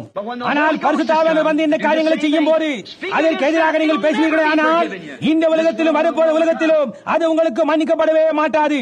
அவர் இந்த நாட்களை குறித்து தீர்க்கதரிசனமாக சொல்லுகிறார். நாம் காணத்தக்கதான இந்த நாட்கள், ஏனென்றால் அவர் நேற்று மீண்டும் என்று மாறாதவராயிருக்கிறார். நினைவிருக்கட்டும், அது கர்த்தராக இயேசு கிறிஸ்துவானவர் மோசேயில் இருந்தார். அது இயேசு கிறிஸ்து தாவீதுக்குள்ளாய் இருந்தார். தாவீது ராஜாவானவர் புறக்கணிக்கப்பட்டவராக மலையின் உச்சிக்கு ஏறி போய்க் கொண்டிருக்கும் போது அவன் எருசலேமை பார்த்து அழுது கொண்டிருந்தான். அது வேறொன்றுமல்ல, கிறிஸ்து அவனுக்குள்ளாக இருக்கிறது. ஏனென்றால் 800 ஆண்டுகளுக்கு பிறகு தாவீதின் குமாரன் அந்த ஒலிவின் மலை மேல் உட்கார்ந்து கொண்டு அந்த எருசலேமை குறித்து அவர் அங்கே அழுதார். அவர், எருசலேமே, எருசலேமே, கோழி தன் குஞ்சுகளை கூட்டுகிறது போல எத்தனையோ முறை நான் உன்னை கூட்டினேன், ஆனால் நீயோ செவி கொடுக்கவில்லை என்று அவர் சொன்னார். யோசேப்பு அங்கே சிறைச்சாலையில் இருக்கும் போது அது இயேசுவா இருந்தார். அவன் 30 வெள்ளி காசுக்காக விற்கப்பட்ட போது அது இயேசுவாயினான். அவன் அங்கே போர்த்துபால் மனிதனாக இருந்த போது அங்கே அவன் இயேசுவாயிருந்தான். அவன் பார்வனை வலது பக்கத்தில் உட்கார்ந்திருந்து எக்காலம் முழங்க அவன் எழும்பி வந்த போது முழங்கால்கள் யாவும் அவனுக்கு முடங்கினது. அது இயேசு. யோசேப்பின் மூலமாய் அல்லாமல் ஒருவரும் பார்வனை சந்திக்க முடியாது. அதே விதமாக இயேசு கிறிஸ்துவின் மூலமாய் அல்லாமல் ஒருவரும் தேவனிடத்தில் வர முடியாது. நிழலாகவும் பாவனையாகவும் தீர்க்க தரிசனமாய் ஒதுக்கப்பட்ட வார்த்தை நிறைவேறுதல் இயேசுவே. இயேசு கிறிஸ்து பூமியில் இருந்த போது தீர்க்க தரிசனங்களால் கூறப்பட்ட யாவற்றையும் நிறைவேற்றி இருந்தார். அவர் தேவனுடைய வார்த்தையின் வெளிப்பாடாயிருந்தார். இதற்கு எவ்வித வியாக்கியானமும் தேவையில்லை. நாத்தானிவேலை கண்டபோது அவன் வணங்கி, நீர் இஸ்ரவேலின் ராஜா, தேவனுடைய குமாரன், இஸ்ரவேலின் ராஜா என்றான். நாங்களுமே அறிவோம், எந்த மனுஷனாலும் இப்படி செய்ய முடியாது. நிக்கதேமு இரவிலே வந்து அதே காரியங்களை பரிசேயர்கள் சொன்னால் என்றான். அவர்கள் அவ்வளவாய்த்தானே அவர்களுடைய மத ஆதிக்கத்தில் சிக்கியிருந்தபடினாலே அதை ஏற்றுக்கொள்ள முடியாமல் போயிற்று. அவன் அங்கே தன் காரியங்களை வெளிப்படுத்தான். நாங்கள் யார்? அந்த நாங்கள் அந்த ஆலோசனை சங்கத்தை அவன் குறிக்கிறான். நீர் தேவனிடத்திலிருந்து வந்த போதகர், தேவனுமோடு கூட இல்லாமல் இந்த காரியத்தை செய்ய முடியாது என்று நாங்கள் அறிவோம் என்று சொன்னான். அவர்கள் அதை அங்கீகரித்தார்கள், அவர்கள் அதை அறிந்திருந்தார்கள். ஆனால் அவர்களோ அதனோடு கூட அவ்வளவா இணைக்கப்பட்டிருந்தார்கள். தேவன் கடந்த 40 வருஷ காலமாக இந்த அமெரிக்கா தேசத்துக்கான பரிசுத்தாவின் அபிஷேகத்தினாலே அசைத்திருக்கிறார். ஆனால் ஸ்ரீயும் பொருத்தமாக இன்றைக்கு அதற்கு பொறுப்பாக இருக்கிறார். ஏனென்றால் அவர்கள் இப்படிப்பட்டதான வேறொரு காரியங்களே தானே தங்களை சிக்கிக் கொண்டிருக்கிறபடினாலே, இன்னொரு காலத்தினுடைய பொய் பிம்பத்தில் ஜீவிக்கிறபடினால் காரியம் என்ன? எல்லாரும் ஒரு மெத்தடிஸ்டாகவோ, பாப்டிஸ்டாகவோ, பிரஸ்பிட்டரியனாகவோ, லூத்தரனாகவோ அல்ல ஏதோவாக இருக்க விரும்புகிறார்கள். பாருங்கள், அது இன்னொரு காலத்தினுடைய பிம்பம். அவர்கள் மோசேயின் காலத்தினுடைய பிம்பத்தில் ஜீவித்தார்கள். அவர்கள் என்ன சொன்னார்கள்? நாங்கள் மோசேக்கு சீஷர்கள் என்று சொன்னார்கள். அவர் சொன்னார், நீங்கள் மோசே அறிந்திருப்பீர்களானால் என்னையும் அறிந்திருப்பீர்கள் என்றால் மோசே என்னை குறித்து எழுதியிருக்கிறான். நீங்கள் லூத்தரை அறிந்திருப்பீர்களானால் இந்த காலத்தில் நீங்கள் அறிந்திருப்பீர்கள். நீங்கள் மெத்தடிஸ்ட் அறிந்திருப்பீர்களானால் இந்த காலத்தில் நீங்கள் அறிந்திருப்பீர்கள். ஏனென்றால் கிறிஸ்துவானவர் இந்த காலத்தை குறித்து எழுதியிருக்கிறார். வார்த்தைகள் நிறைவேறும்படியாக இந்த காலத்தில் அது நிறைவேறிக் கொண்டிருக்கிறது. இதற்கு யாரும் வியாக்கியானம் கொடுக்க வேண்டிய அவசியம் இல்லை. தேவனே காரியங்களை வியாக்கியானித்துக் கொண்டிருக்கிறார். தேவன் தாமே அதை வியாக்கியானித்துக் கொண்டிருக்க. ஏனென்றால் அவர் மட்டும்தானே அதுக்கு வியாக்கியானத்தை கொடுக்கக்கூடியவராயிருக்கிறார். தேவனுடைய வாக்குத்தத்தங்கள் எப்போதும் தானே அவர் ரூபகாரப்படுத்தக்கூடிய காரியங்களை தான் அவர் சொல்லுகிறார். அதுவே அவருடைய வியாக்கியானமாயிருக்கிறது. பரிசுத்த யோவான் 14ஆம் அதிகாரம் 12ஆம் வசனத்தில் இயேசுவானவர் சொல்லுகிறார், என்னை விசுவாசிக்கிறவன் நான் செய்த கிரியைகளை தானும் செய்வான், அவர் அதை சொன்னாரா? சரிதான். அதற்கு ஒரு வியாக்கியானமும் தேவையில்லை. யாராவது அந்த கிரியை செய்யும் போது அது தேவன் நிச்சயமாக. அவர் அதில் சொல்லியும் இருக்கிறார், லோத்தின் நாட்கள் நடந்தது போல மனுஷகுமாரன் வரும் நாட்கள் நடக்கும் என்று இயேசு அதை சொன்னார். அவர் அதை சொன்னாரா? நிச்சயமாக அவர் அதை சொன்னார். அதற்கு எந்தவித வியாக்கியானமும் தேவையில்லை. அவர்கள் அப்படியானால் அர்த்தம் என்ன? அவர் என்ன சொன்னாரோ அதுதான். லோத்தின் நாட்கள் நடந்தது போல மனுஷகுமாரன் வரும் நாட்களில் நடக்கும். லோத்தின் நாட்களை குறித்து என்ன? நாம் சற்று பின்னாக போய் என்ன சம்பவித்தது என்ற காரியங்களை நாம் பார்ப்போம். அங்கே 3 விதமான ஜனங்கள் இருந்தார்கள் லோத்தின் நாட்களிலே. விசுவாசி, போலி விசுவாசி, அவிசுவாசி. அது எந்த ஒரு கூட்டத்திலும் காணப்படும் அதே காரியம்தான். அங்கே சோதோமின் ஜனங்கள் தானே அவிசுவாசி என்று நாம் கண்டறிந்தோம். லோத்தை பார்க்கும்போது அவன் போலி விசுவாசி, ஆபிரகாமோ விசுவாசியாக இருந்தான். வாக்குத்தத்தமானது உறுதிப்படுத்தது அவனுக்கு மட்டும்தானே. வாக்குத்தத்தம் பண்ணப்பட்ட ஒரு குமாரனை எதிர்நோக்கி இருந்தவன் அவன் தானே. வாக்குத்தத்தம் பண்ணப்பட்ட குமாரனை எதிர்பார்த்துக் கொண்டிருந்தவன் அவன் தானே. ஆமென் என்று சொல்லும் போது நான் எனக்கு ஆமென் சொல்லிக் கொள்ளவில்லை. ஆமென் என்றால் அப்படியே ஆக கடவுள் என்ற அர்த்தம். அது சரி. ஆபிரகாம் சோதோமில் இல்லை. ஆபிரகாம் அங்கே மேலாக சோதோமுக்கு புறம்பாக இருந்தான். இன்றைக்குள்ள ஆவிக்குரிய சபைக்கு அவன் ஒரு பாவனையாயிருந்தான். இன்னும் சோதோமில் இருக்கின்றதானே ஸ்தாபன சபைக்கு பாவனையாக லோத் இருந்தான். கவனிங்கள், வேதம் சொல்லுகிறது சோதோமின் பாவங்களினாலே நீதிமானாகிய லோத்தினுடைய ஆத்மா ஒவ்வொரு நாளும் வருந்தினது என்று. ஏன் அவனுக்கு எழுத்து நிற்கத்தக்கதான ஒரு தைரியம் இல்லாமல் போயிற்று. அங்கே சபையிலே இன்றைக்கு ஒரு அருமையான மனுஷன் உட்கார்ந்து கொண்டு அங்கே ஸ்திரீகள் அரைக்காய்ச்சட்டை போட்டுக் கொண்டு மனுஷர் காரியங்களை செய்து கொண்டிருக்கிறதையும் பார்க்கிறார்கள். அவர்களின் அங்கத்தினர்கள் ஓய்வு நாளிலே தேவனை ஆச்சரிக்காமல் பலவித விளையாட்டுகள் ஈடுபடுவதையும் உல்லாச சுற்றுலாக்களிலும் நேரம் செலவிடுவதையும் நீந்தி விளையாடுவதையும் காட்சிகள் டெலிவிஷன் படக்காட்சிகள் ரசிப்பதையும் காணத்தான் செய்கிறார்கள். அங்கே புதன்கிழமை இரவுகளிலே வீட்டிலே உட்கார்ந்து கொண்டு டெலிவிஷனை பார்த்துக் கொண்டு சபைக்கு போகாமல் இருக்கிறார்கள். அதை குறித்து அவர்கள் ஏதோ சொல்ல வேண்டும் போல் உணர்கிறார்கள். ஆனால் நிர்வாகம் அவர்களை வெளியே தள்ளிவிடும். காரியம் என்ன? அங்கே மறுபடியும் லோத்து தன் ஜன்னல் வழியாக அங்கே பாவத்தை அவன் பார்க்கிறான். அவனது பாவம் என்று எடுத்து கூற பயப்படுகிறான். ஆபிரகாம் அந்த குழப்பத்திற்குள்ளாக இல்லை. அவன் அதற்கு புறம்பாக இருக்கிறான். அவன் ஆவிக்குரிய சபைக்கு பாவனையாக இருக்கிறான். கடைசி நேரத்தில் வானத்திலிருந்து அக்கினி விழுவதற்கு முன்னர் என்ன நடந்தது என்று கவனியுங்கள். அவர்கள் புறஜாதியார்கள். ராஜ்யங்கள் உடைக்கப்பட்டு சுத்தரிக்கப்படும் போது புறஜாதியாரின் உலகின் மீது விழப்போகும் நெருப்பிற்கு முன் அடையாளமாயிருக்கின்றது. பூதங்கள் வென்று உருகி போம், பூமியும் அதில் உள்ள கிரியைகளும் எரிந்து அழிந்து போம். அது கடைசி காலத்திற்கு ஒரு முன் அடையாளமாயிருக்கிறது. இப்பொழுது இந்த காரியத்தை உருவகப்படுத்தி பார்ப்போம். இங்கு ஆபிரகாம் ஏற்கனவே சோதோமிற்கு வெளியே காணப்படுகின்றான். ஆனால் லோத்தோ இன்னுமாக சோதோமில் காணப்படுகிறான். ஒரு ஆச்சரியமான சம்பவம். ஒரு பகலின் உஷ்ணமான வேளையிலே 3 புருஷர்கள் தன்னை நோக்கி வருவதை சுமார் 11 மணி அளவில் அவன் கண்டான். ஆபிரகாம் அங்கே ஒரு மரத்தடியிலே உட்கார்ந்து அவன் இளைப்பாறிக் கொண்டிருந்தான். ஏதாழ அது மத்தியான நேரமாக இருக்கிறது. 3 சாதாரண மனிதர் அங்கே வருகிறதை அவன் கண்டான். அங்கே அந்த 3 மனிதரை குறித்து ஏதோ காரியம் இருக்கிறது. அதே அவனுக்குள்ளாக மணிவோசை அடித்தது. எப்போதும் தேவனுக்கு எதிரான காரியம் அப்படியேதான் இருக்கிறது. அவர் ஜனங்கள் மத்தியில் வரும்போது அவர்களுக்குள்ளாக அங்கு ஒரு மணி யோசை எழும்புகிறது. அவர்கள் அதை அறிவார்கள். அங்கே ஏதோ காரியம் அவர்களுக்கு அதை அறிவிக்கிறது. அங்கே நிரூபணமும் இருக்கிறது.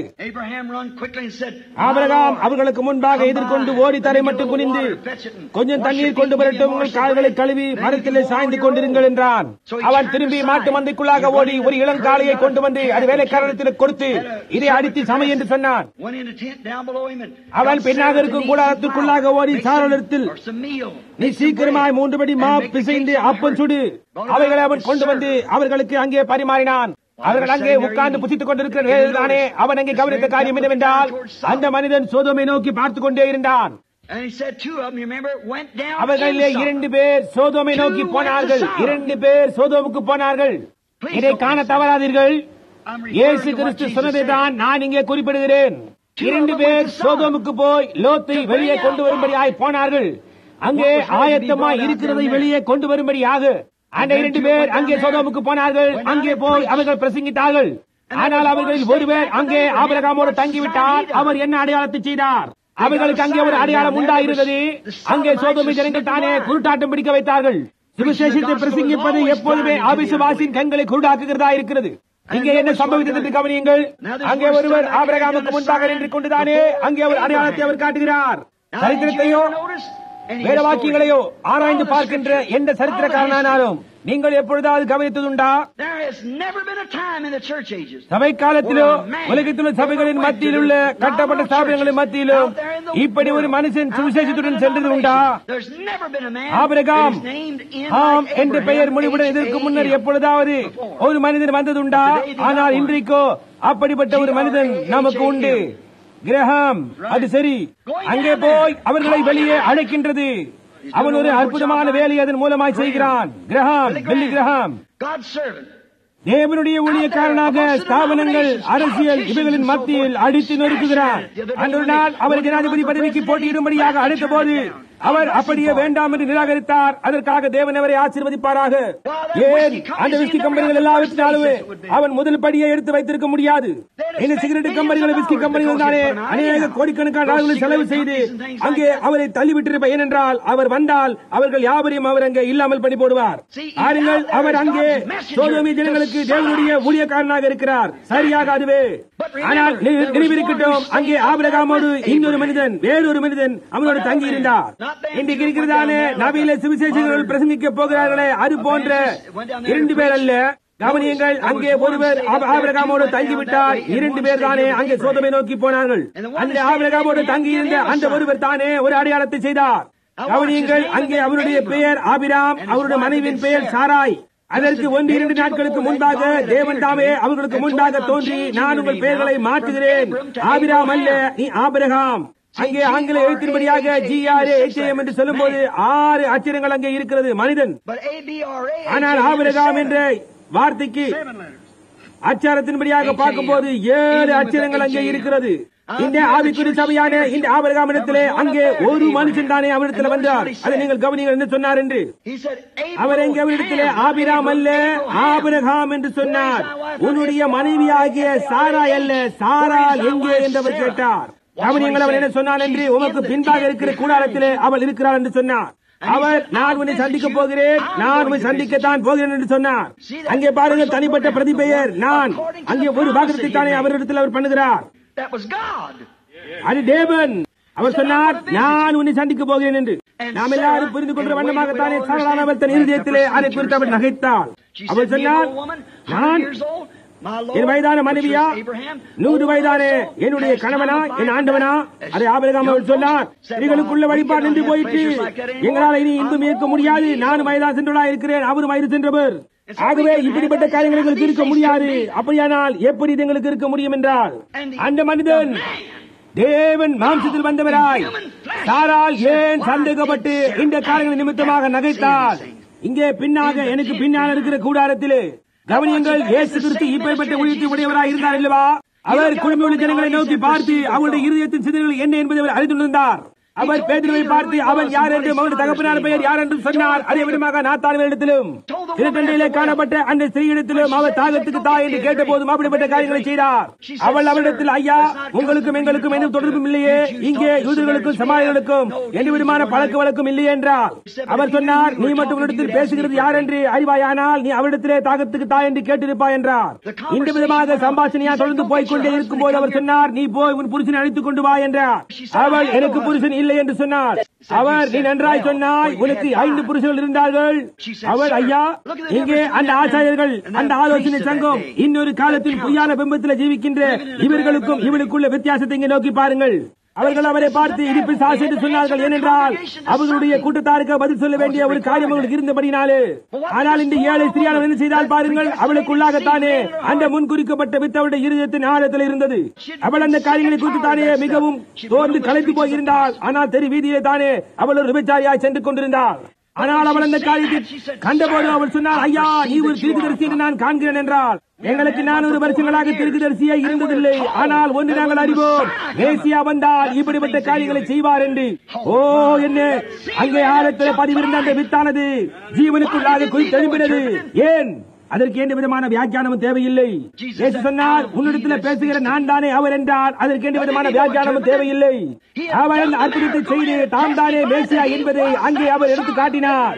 அங்கே காரியங்களுக்கெல்லாம் தேவன் வாக்குத்தத்தம் பண்ண காரியங்களுக்கெல்லாம் அவர் அங்கே சாட்சியாய் பகன்றார். உங்கள் தேவனாகிய கர்த்தர் என்னை போல தீர்க்கதரிசியை உங்கள் மத்தியில் எழுப்ப பண்ணுவார் என்று மோசே சொன்னார்.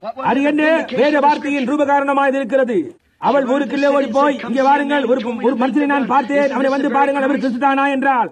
அவர் அல்லவா, நான் செய்த எல்லா காரியங்களும் எனக்கு அவர் எடுத்து சொன்னார். தன்னுடைய முதுகுக்கு பின்னால் இருந்த கூடாரத்திலே சாரால் இருந்து கொண்டு தன் இருதயத்திலே என்ன சிந்தித்தாள் என்பதை எடுத்து சொன்ன அந்த மனிதன் அவரே இயேசு கிறிஸ்து என்பதை கவனியுங்கள். எபிரேயர் நிருபம் 4ஆம் அதிகாரத்தில் தேவனுடைய வார்த்தையானது இந்த விதமாய் சொல்லுகிறது. தேவனுடைய வார்த்தையான ஜீவனும் வல்லமுள்ளதாயும் இருபுறமும் கருக்குள்ள என்ற பட்டயத்திலும் கருக்கானதாயும் ஆத்மாவையும் ஆவியும் கருக்களையும் ஊனியும் பிரிக்கத்தக்கதாக ஒருவர் குத்துகிறதாயும் இருதயத்தின் நினைவுகளையும் யோசனைகளையும் வகை இருக்கிறதாயும் இருக்கிறது என்று வேதம் கூறுகிறது. அது வார்த்தையாக இருக்கிறது. தீர்க்கதரிசியானவன் ஒவ்வொரு முறை வரும்போதும் அந்த வார்த்தை அவனோடு கூட வருகிறது. அவன் தானே அந்த காலத்துக்கான வார்த்தையாக இருக்கிறான். அவன் என்ன செய்கிறான்? அவன் ஒரு தீர்க்கதரிசியாக இருக்கிறான். இருதயத்தின் ஆழத்தில் இருக்கிற சிந்தனைகளை அவன் வகையறுக்கிறான். அது இயேசு கிறிஸ்துவிலே நடந்தது. ஏனென்றால் அவர் தானே வார்த்தையின் முழுமையுமாய் இருந்தார். இயேசு கிறிஸ்து சொன்னார், சோதோமு நாட்கள் நடந்தது போலவே மனுஷகுமாரன் வரும் நாட்கள் நடக்கும் என்று. ஒரு மனுஷிக்கு உருவத்தில் தேவனுடைய ஆவியானது பூமியின் மேல் வரும். தேவன் மனித மாம்சத்தில் வெளிப்பட்டார். ஆமென். உங்களால் அதை காண முடிகின்றதா? சோதோமின் மனித மாம்சத்தில் தேவன் செய்த அதே காரியங்களை மீண்டும் செய்வார். நினைவிருக்கட்டும், அவர்கள் வாக்குத்தத்தமாய் கொடுக்கப்பட்ட குமாரன் வர காத்திருந்தார்கள். சரியாக இதற்கு பின்னரே வாக்குத்தத்தம் பண்ணப்பட்ட குமாரன் வந்தார். வாக்குத்தத்தம் பண்ணப்பட்ட குமாரன் வருவதற்கு முன்பாக ஆபிரகாமின் குழுவும் சோதோமும் கண்ட கடைசி அடையாளம் அதுவே. அதை நீங்கள் கவனித்தீர்களா? இப்பொழுது ஆவிக்குரிய சபையானது அந்த வேலைக்கு வந்துவிட்டது. சிலர், சகோதரர், அது தேவன் என்று நீர் சொல்லுகின்றீரா என்று கேட்கிறார்கள். வேதம் சொல்லுகிறது அது தேவன் என்று. இதற்கு ஏதும் வியாக்கியானம் தேவையில்லை. அவர் ஏலோயிமாக இருக்கிறார். ஆபிரகாம் அவரிடம்தான் அவரை அழைத்தான். எந்த ஒரு வேதவாசிக்கும் யாவருக்கும் அது தெரியும்.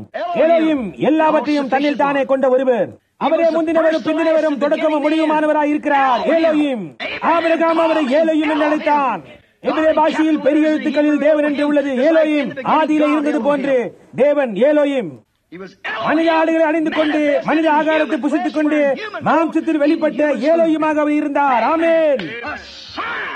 தேவன் ஜனங்கள் மத்தியில் மனித மாம்சத்தில் இந்த கடைசி நாட்களில் தோன்றுவார் என்பதற்கு ஒரு அடையாளம். ஆமென். இயேசு, நான் செய்கின்ற கிரியைகளை நீங்களும் செய்வீர்கள் என்றும், சோதோமின் நாட்களில் நடந்தது போல மனுஷகுமாரன் வரும் நாட்களிலும் அப்படியே நடக்கும் என்றும் சொன்னார். ஆமென். அதற்கு எந்த வியாக்கியானமும் தேவையில்லை. அதற்கு நிறைவேறுதல் தான் அவசியமாக இருந்தது.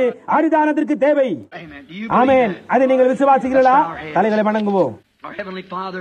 எங்கள் பரலோக பிதாவே, உம்முடைய வாக்குத்தத்தத்தை உம்முடைய தருகிறோம். நீரே அவைகளை கூறினீர். நீர் அவைகளை வாக்கு பண்ணினீர். உம்முடைய வார்த்தையை உம்மாலை அன்றி வேறொருவராலும் ஜீவிக்க செய்ய முடியாது. வெளிச்சம் உண்டா கடவுள் என்றீர். வெளிச்சம் உண்டானது. இது யாரும் வியாக்கியானப்படுத்த தேவையில்லை. அது அப்படியே சம்பவித்தது. நாங்கள் குறிப்பிட்டபடி ஒரு கன்னிகை கர்ப்பவதி ஆவாள் என்று ஏசாயா தீர்க்கதரிசி சொன்னான். கன்னிகை கர்ப்பவதியானால் ஒரு வியாக்கியானம் இதற்கு தேவையில்லை. அவள் கர்ப்பமானால் அதுதான் சம்பவித்தது. அவர் வரும்போது அவர் பெத்லகேமில் பிறப்பார் என்று நீர் சொன்னீர். யூதேயா தேசத்தில் உள்ள பெத்லகேமே, யூதாவின் பிரபுக்களில் சிறியதல்ல. என் ஜனமாகிய இஸ்ரவேலை ஆளும் பிரபு உன்னிடத்திலிருந்து புறப்படுவார். அவர் என்ன செய்வார் என்றும், சிலுவையின் மீது என்ன கூறுவார் என்றும், அவர் எப்படி குற்றப்படுத்துவார் என்றும், கைகளிலும் கால்களிலும் ஆணிகள் ஊடுருவும் என்றும் அறிவித்தீர். நம்முடைய மீறுதல் நிமித்தம் அவர் காயப்பட்டு, நம்முடைய அக்கிரம நிமித்தம் அவர் நொறுக்கப்பட்டார். நமக்கு சமாதானத்தை உண்டு பண்ணும் ஆக்கினை அவர் மேல் வந்தது. அவருடைய தழும்புகளால் குணமாகிறோம். தாவீதும் கூட, என் ஆத்மாவை பாதாளத்தில் விடீர், உம்முடைய பரிசுத்தர் அழிவை காண ஒட்டீர் என்று கூறினான். 3ஆம் நாளில் அழிவான சரீரத்தை தொடும் 72வது மணி நேரத்திற்கு முன்பு அவர் உயிரோடு எழும்புவார் என்று உம்முடைய வார்த்தை கூறிட்டு, அவருடைய சரீரத்தை களவாய் கொண்டு போய் விட்டார்கள் என்று கூறுகிறார்கள். அதை இன்னும் விசுவாசிக்கிறார்கள். ஆனால் கர்த்தாவே, உம்முடைய வார்த்தையை நாங்கள் விசுவாசிக்கிறோம். அது நிறைவேறிற்று. இயேசு கிறிஸ்து உயிரோடு எழுந்து அவர், இதோ நான் உலகத்தின் முடிவு பரியந்தம் உங்களோடு கூட இருக்கிறேன் என்று கூறினார். இன்றிரவு நீர் இங்கே இருக்கிறீர் என்று நாங்கள் விசுவாசிக்கிறோம். நீர் எப்பொழுதும் இருந்தது போன்று இன்றிரவு இங்கே நீர் அவ்வளவு இயேசு கிறிஸ்துவாய் இருக்கிறீர். கண்களும் கைகளும் கால்களும் வாய்களும் ஆத்துமாக்களும் சரீரங்களையும் எடுத்து உபயோகப்படுத்தி உம்மை வெளிப்படுத்தி காட்டும்படியாக அவைகளை மட்டும் நீர் தேடிக்கொண்டிருக்கிறீர். ஜீவிக்கின்ற இயேசு எங்கள் மத்தியிலே ஜீவிக்கின்றதை நாங்கள் காணும்படியாக தேவனே எங்களை சுத்திகரியும். அவர் வரட்டும். அந்த நாளிலே தாகமுள்ள கிரேக்கர்கள் வந்து, ஐயா, நாங்கள் இயேசுவை காண வேண்டும் என்று சொன்னது போன்றதான அப்பொழுது நிறைவேறுதலுக்கு வரும். அவர்கள் அவரை பார்த்தான் ஆக வேண்டும். அவர்கள் அவரை நோக்கி பார்த்தபோது என்ன ஒரு உணர்ச்சி அடைந்திருப்பார்கள். தேவனே, இன்று நீர் மாறாதவராய் இருக்கிறீர். காண வேண்டும் என்ற பசி எங்களுக்கு இருக்குமானால் காண்போம் என்று நீர் வாக்களித்துள்ளீர். இன்னும் கொஞ்ச காலத்திலே உலகம் என்னை காணாது. அவிசுவாசிகள், நீங்களோ என்னை காண்பீர்கள். ஏனென்றால் நான் உங்களோடும் உங்களுக்குள்ளும் உலகத்தின் முடிவு பரியந்தம் உங்களோடு இருப்பேன் என்றீர். நீர் நேற்றும் இன்றும் என்று மாறாதவராய் இருக்கிறீர் என்று நாங்கள் அறிவோம். கர்த்தாவே, வார்த்தையானது உரைக்கப்பட்டாயிற்று, எழுதப்பட்டாயிற்று. தேவனுடைய மகிமைக்காக அவர் தம்முடைய வார்த்தையை காத்துக் கொள்கிறார் என்பதை காட்டும்படியாக இப்பொழுது அது நிறைவேறட்டும். ஆமென். தேவன் உங்களை ஆசீர்வதிப்பாராக. நான் ஜெப வரிசையை அழைக்கப் போகிறேன். 1 முதல் 100 எண்கள் முடிவுள்ள ஜெப அட்டைகளை கொடுக்கப் போவதாக பில்லி கூறினான் நினைக்கிறேன். அவன் இப்பொழுது இங்கில்லை. ஜெப அட்டையின் எண் என்ன? யாராவது ஒருவர் உங்கள் அட்டையின் பின்புற நோக்குங்கள். அதில் ஒரு எண்ணும் ABCD போன்ற அச்சரம் ஒன்றும் எழுதப்பட்டிருக்கும். அது என்ன? ஏவா? சரியா? இப்பொழுது நாம் ஏ வரிசையில் 1, 2, 3, 4, 5 இங்கு வந்து நில்லுங்கள். ஏ நம்பர் 1, நம்பர் 2, நம்பர் 3, நம்பர் 4. அந்த என்னுடையவர் நிற்பது நான் காணவில்லையே. ஜெப அட்டை நம்பர் 4, 1, 2, 3. ஒரு கால் அவர்களால் எழுந்திருக்க முடியாமல் இருக்கலாம். உங்கள் பக்கத்தில் உள்ளவர்கள் ஜெப அட்டையை பாருங்கள். அவர்கள் அந்த அட்டை வைத்திருந்து எழுந்து நிற்க முடியாமல் இருக்கலாம். சீக்கிரமாக. அதோ அவர் 4, 5. ஜெப அட்டை நம்பர் 5, 6, 7, 8, 9, 10, 11, 12. உங்கள் நம்பரை கூப்பிடும் போது இங்கு வர தொடங்குங்கள். நம்பர் 1, 2, 3 இந்த பக்கம் பாருங்கள். ஜெப அட்டை நம்பர்கள் 1, 2, 3, 4, 5, 6, 7, 8, 9, 10, 11. இங்கு வந்து உங்கள் இடங்களில் வரிசையாக நில்லுங்கள். 11, 12, 13, 14, 15, 11, 12, 13, 14, 15, 16, 17, 18, 19, 20, 21, 22, 23, 24, 25. யாருக்காக இமைந்திருக்க முடியவில்லை என்றால் பின்பாகத்தில் சக்கர நாற்காலியில் உட்கார்ந்து இருக்கும் ஒரு வாலிபனை நான் காண்கிறேன். மகனே, உன் நம்பர் கூப்பிட்டு உன்னால் இங்கு வர முடியாவிட்டால் உன் கையை மாத்திரம் உயர்த்தி, அப்பொழுது நாங்கள் உன்னை இங்கே கொண்டு வருவோம். புரிகின்றதா? வியாதியாய் உள்ளவங்கள் எத்தனை பேருக்கு ஜெப அட்டை இல்லை? எங்கிருந்தாலும் உங்கள் கைகளை உயர்த்துங்கள் பார்க்கலாம்.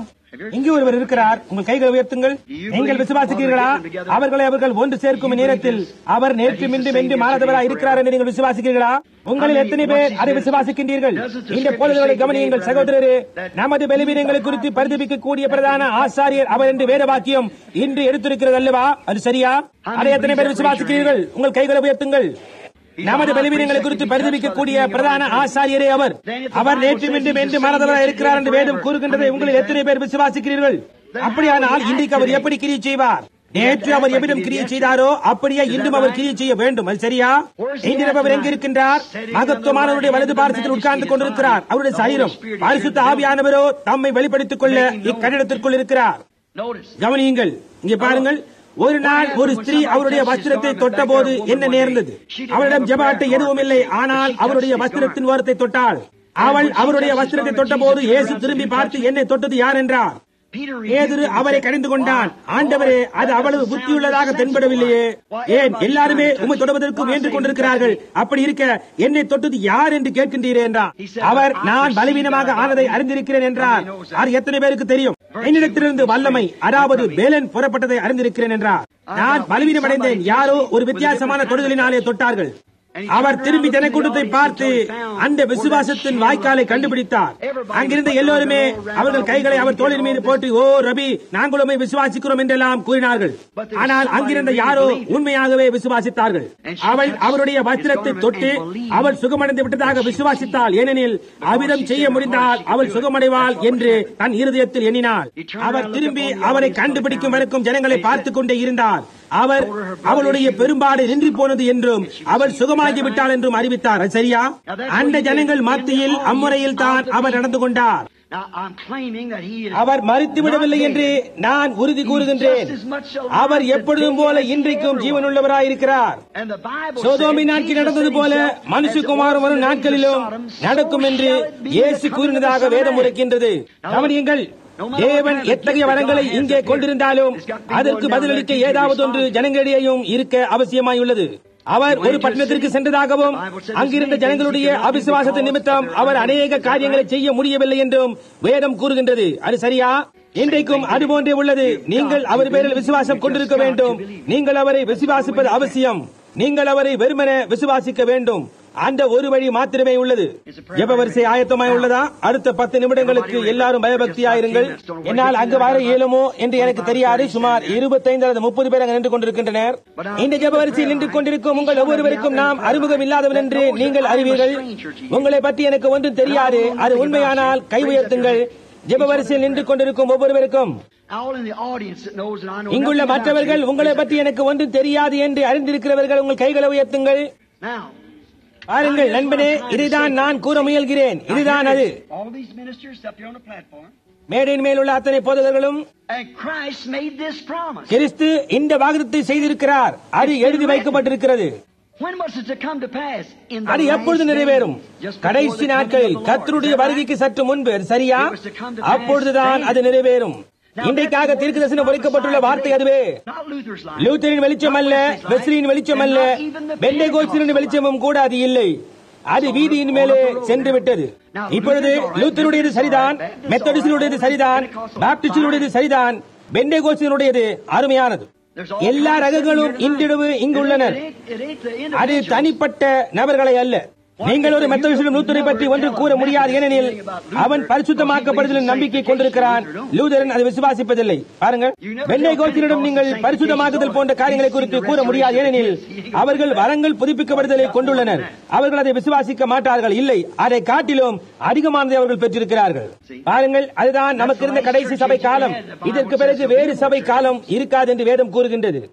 ஆனால் ஒரு சிறு கூட்டம் ஆயத்தமாக்கப்பட வேண்டும். பாருங்கள், அதுதான் நாம் இங்கே கூடி வந்திருக்கிறோம்.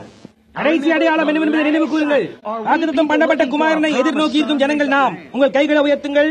கிறிஸ்துவுக்குள் இருப்பதினால் நீங்கள் ஆபிரகாமை வித்துக்கள் என்பதை விசுவாசிக்கிறீர்களா? உங்கள் கைகளை உயர்த்துங்கள். Then seed of Abraham. அப்படியானால் ஆபிரகாமின் வித்தே உன்னுடைய அடையாளத்தை ஏற்றுக்கொள். அது எங்கோ பாபிலோனில் இல்லை, அது ஸ்தாபன உலகத்தில் இல்லை, அது இங்கே அந்த குழப்பத்தில் இல்லாத உங்கள் மத்தியில் இருக்கின்றது. அதை விசுவாசியுங்கள். இங்கே ஒரு ஸ்திரீ இருக்கிறாள். அவள் எனக்கு முற்றிலும் அறிமுகம் இல்லாதவள். ஏறக்குறைய என் வயது. என் ஜீவியத்தில் அவளை நான் கண்டதே இல்லை. அவளுக்கு வியாதி இருக்குமானால், அவளுடைய வியாதியை என்னால் சுகப்படுத்த முடியுமானால் நான் சுகப்படுத்துவேன். அவளை குறித்து எனக்கு ஒன்றுமே தெரியாது. சில நிமிடங்களுக்கு முன்பு அவள் தன் கையை உயர்த்தினதை நீங்கள் கண்டீர்களா? அவளை நான் கண்டதே இல்லை. அவள் வெறுமனே அங்கு நின்று கொண்டிருக்கும் ஒரு ஸ்திரீ. இன்று அவர்கள் ஜெப அட்டைகளை கொண்டு வந்து அவர்களை ஒன்றாக கலக்கி ஜனங்களுக்கு கொடுத்தார்கள். இங்குள்ள ஒருத்தருக்கு நம்பர் 1, பின்னால் உள்ளவர்களுக்கு நம்பர் 10, நம்பர் 15, நம்பர் 7, இப்படியாக அவை கலந்துள்ளன. ஒவ்வொரு நாளும் உங்கள் முன்னிலையில் அவை இவ்விதமே கலந்து கொடுக்கப்படுகின்றன. அவர்களை நாங்கள் கூப்பிடும் போது அவர்களை எல்லா இடங்களிலும் இருந்து கூப்பிடுகிறோம். புரிகின்றதா? உங்களுக்கு ஜெப அட்டை அவசியம் கூட இல்லை. அங்கு உட்கார்ந்து கொண்டு விசுவாசித்தால் மாத்திரம் போதும். உங்களை தட்டி எழுப்பி நீங்கள் வாழும் மணி நேரத்தை அறிந்து கொள்ளுங்கள். புரிகின்றதா நண்பனே? அது ஏறத்தாழ முடிந்து விட்டது. மூடியும் தருணத்தில் உள்ளது. ஆபிரகாமின் தேவன் இயேசு கிறிஸ்துவை மரித்தோரிலிருந்து உயிரோடு எழுப்பியிருந்தால், ஆபிரகாமின் காலத்தில் இருந்த அதே அடையாளம் கடைசி நாட்களில் காணப்படும் என்று அந்த இயேசு வாக்களித்திருக்கிறார். அந்த தூதன், அது மாமிசத்தில் தோன்றிய தேவன், வாக்குத்தத்தம் பண்ணப்பட்ட குமாரன் வருவதற்கு சற்று முன்பு ஆபிரகாமின் முன்னிலையில் இந்த அடையாளத்தை காண்பித்தார். இன்றைக்கும் அதுவே சம்பவிக்கும் என்று இயேசு கூறினார். நாம் அணுகுண்டுகளையும் ஸ்தாபனங்களையும் எல்லாவற்றையும் அவர்களில் உள்ள குழப்பங்களையும் காணுகின்றோம். வெள்ளி கிரஹாமும் ஓரல் ராபர்ட்ஸும் அங்கிருக்கின்ற ஜனங்கள் யாவரையும் காண்கின்றோம். ஒருவர் பெந்தேகோஸ்தியரின் தூதுவர், மற்றவர் ஸ்தாபனங்களின் தூதுவன். தூதுவன் அங்கு இருப்பதையும் நடக்கின்ற காரியங்களையும் அவர்கள் அந்த அடையாளத்தை நிறைவேற்றுவதையும் நாம் காண்கின்றோம். ஸ்தாபனங்கள் நம்பிக்கை கொண்டுள்ளவற்றில் வெள்ளி கிரஹாம் ஒரு முற்றிலுமான வேத பாண்டித்யம் பெற்றவர். ஓரல் ராபர்ட்ஸ் தெய்வீக சுகம் அளிப்பவர். சரியாக அப்படியே பெந்தேகோஸ்தினர். இங்கு பாருங்கள், ஆபிரகாம் சந்ததிக்கு வேறு ஏதோ வாக்குத்தத்தம் செய்யப்பட்டுள்ளது. அவர்கள் இருவரும் ஸ்தாபனங்களின் மத்தியில் இருக்கின்றனர். ஆனால் ஸ்தாபனங்களுக்கு புறம்பாகவும் நடக்க வேண்டும். அதுதான் ஜனங்கள் ஒன்றாக கூடி சேர்க்கப்படுவது. அந்த நாளை இரவு வரை நிறுத்திக் கொள்வோம். கவனியுங்கள், இந்த ஸ்திரீயை எனக்கு தெரியாது. அவரிடம் என் முதுகை திருப்பிக் கொள்கிறேன். தேவனாகிய கர்த்தர் அவரிடம் ஏதாவது கூறினால், அது குடும்ப சம்பந்தமானதோ அல்லது பண சம்பந்தமாகவோ இருக்கலாம், அல்லது அது வியாதியாக இருக்கலாம். எனக்கு தெரியாது அது உண்மையா இல்லையா என்பதை அவள் அறிவாள். அந்த செய்தியை இன்றும் அவர் செய்வாரானால், இயேசு கிறிஸ்து கடைசி நாளுக்கென வாக்களித்த தேவன் இங்கிருக்கிறார் என்பதை விசுவாசிப்பீர்களா? முழு உலகமும் சோதோமின் நிலைமையை அறிந்திருக்கும் போது சோதோமில் இருந்த நிலையில் நாம் இப்பொழுது வாழ்ந்து கொண்டிருக்கிறோம் என்பதை உங்களில் எத்தனை பேர் விசுவாசிக்கின்றீர்கள்? இன்றிரவு நான் உங்களிடம் கூறியது சத்தியம் என்று உங்களில் எத்தனை பேர் நம்புகின்றீர்கள்? அப்படியானால் பிள்ளைகளே, ஆபிரகாமின் சந்ததியாரே, தேவனை விசுவாசியுங்கள். அப்படியானால் நான் அந்த ஸ்திரீயின் முகத்தை நோக்கி மனோதத்துவ வசியத்தின் மூலம் அல்லது நீங்கள் எப்படி அடுக்க விரும்பினாலும் சரி, நான் அவளை குறித்து அறிந்து கொண்டேன் என்னும் எண்ணம் உங்கள் மனதிலிருந்து அகன்றுவிடும். மனோ தத்துவ வசதியை பற்றி அறிந்திருக்கிறவர்களுக்கு அது அதனால் இல்லை என்றும் மேலான அறிவு உண்டாயிருக்கும். புரிகின்றதா? மனோ தத்துவ வசிய நிபுணர் சுவிசேஷ பிரசங்கம் செய்வதை நீங்கள் இதுவரை கண்டதுண்டா? மரித்தவர்களுடன் ஆவியுடன் தொடர்பு கொண்டுள்ளவர்கள் யாராயிலும் சுவிசேஷத்தை பிரசங்கித்து அடையாளங்களையும் அற்புதங்களையும் செய்து இயேசு கிறிஸ்து நேற்றும் இன்றும் என்று மாறாதவர் என்று அறிக்கை செய்ததை நீங்கள் இதுவரை கண்டதுண்டா? இல்லை.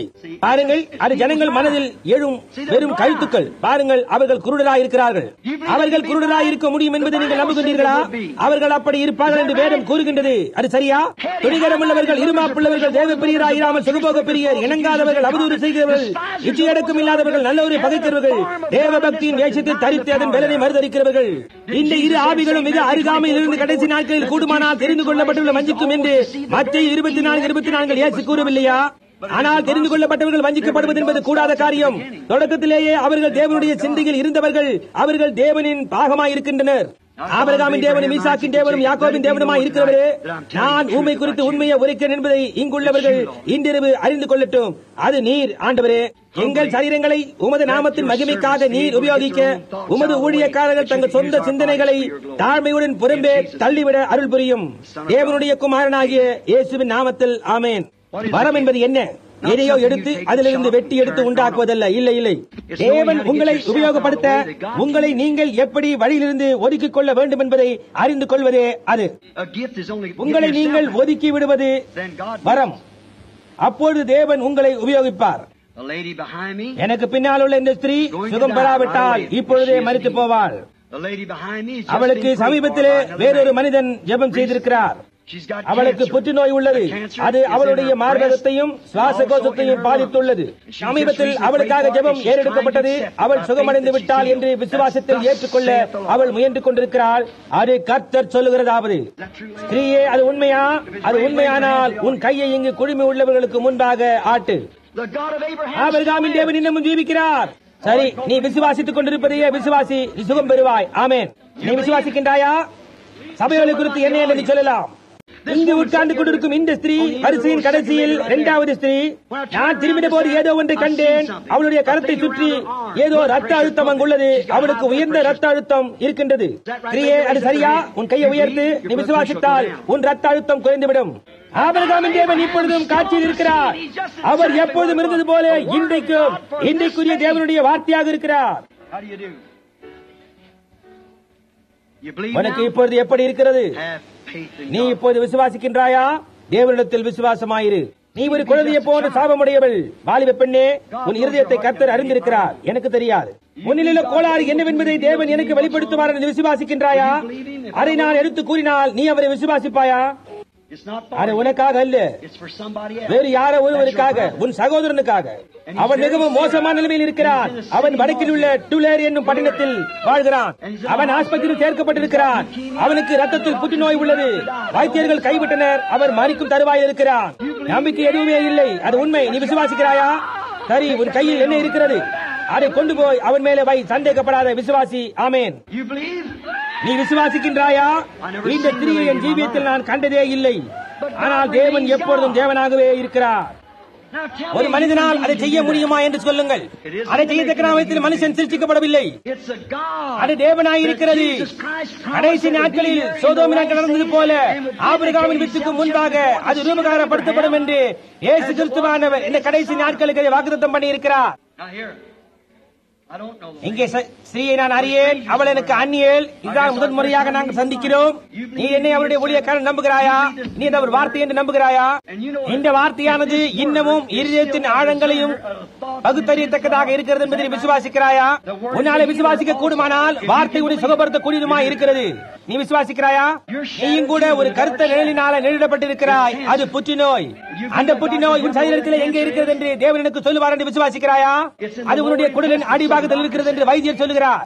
நீ சுகமாக்கப்படுவாய் என்று விசுவாசிக்கின்றாயா? ஓ, சந்தேகப்படாதே. தேவன் உன்னை சுகப்படுத்தினார். ஆமேன். இருக்கின்ற எல்லாருமே விசுவாசிக்கிறீர்களா? தேவனை வாக்குத்தத்தம் பண்ணியிருக்கிறார். சரியாக அப்படியே தேவனிடத்தில் விசுவாசமாக இருங்கள். சந்தேகப்படாதேங்கள். நாம் ஒருவருக்கொருவர் அந்நியர். உன்னை எனக்கு தெரியாது. நாம் அந்நியராக இருந்தால் இங்குள்ளதை அறிந்து கொள்ளும்படியாக நாம் கரங்களை பிடித்துக் கொள்வோம். இந்த ஸ்திரீயை என் ஜீவியத்தில் நான் கண்டதே இல்லை. இருப்பவர்களே, அதை விசுவாசிக்கின்றீர்களா? இது இயேசு கிறிஸ்து விசுவாசிக்கின்றீர்களா? அது என்ன? அது அவருடைய வார்த்தை.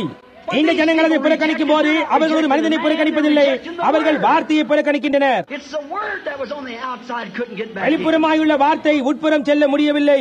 Now, இந்த ஸ்திரீ எனக்கு அறிமுகம் இல்லாதவள், என் ஜீவியத்தில் அவளை நான் கண்டதே இல்லை. தேவனே சுகமளிப்பவர். அவள் சுகத்திற்காக ஒரு கால் இங்கு வந்திருக்க மாட்டாள், வேறு எதற்காக வந்திருக்கலாம். உனக்குள்ள கோளாறு என்னவென்று தேவன் எனக்கு விளம்பி காட்டுவாரானால் நீ விசுவாசிப்பாயா? the first thing you want உன் காது கோளாறுக்காக முதலாவது உனக்கு ஜெபம் அவசியமாய் உள்ளது. உன் காதுகளில் ஒன்று கேட்கவில்லை, அது உண்மை. உனக்கு ஒரு பழக்கம் உண்டு, புகைப்பிடிக்கும் பழக்கம் உள்ளது. அந்த பழக்கத்தை தவிர்க்க வேண்டும் என்று நீ விரும்புகின்றாய். உன் விரலை உன் கேட்கும் காதுகளுக்குள் போடு, கேட்கும் காதுகளுக்குள். தேவனை விசுவாசித்து உன் பாதையில் செல். நீ விசுவாசித்தால் இனிமேல் புகைப்பிடிக்கவே மாட்டாய். போ, கர்த்தர் உன்னை ஆசீர்வதிப்பாராக. go and the Lord bless you. போ, கர்த்தர் உன்னை ஆசீர்வதிப்பாராக. நடந்தது என்னவென்று பார்த்தீர்களா? அவர் உண்மை உள்ளவர் அல்லவா?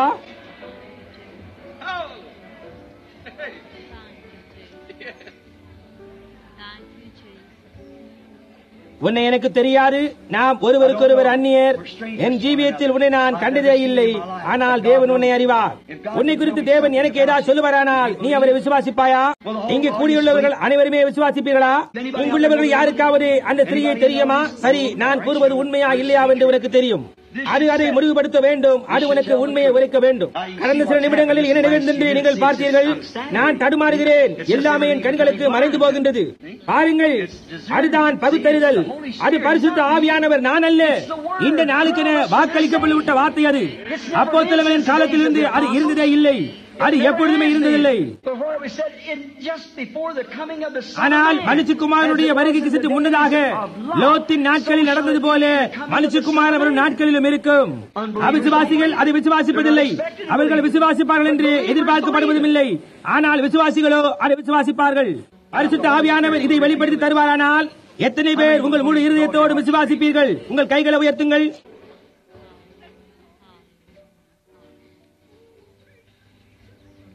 உனக்கு எங்கோ காயம் பட்டுள்ளது.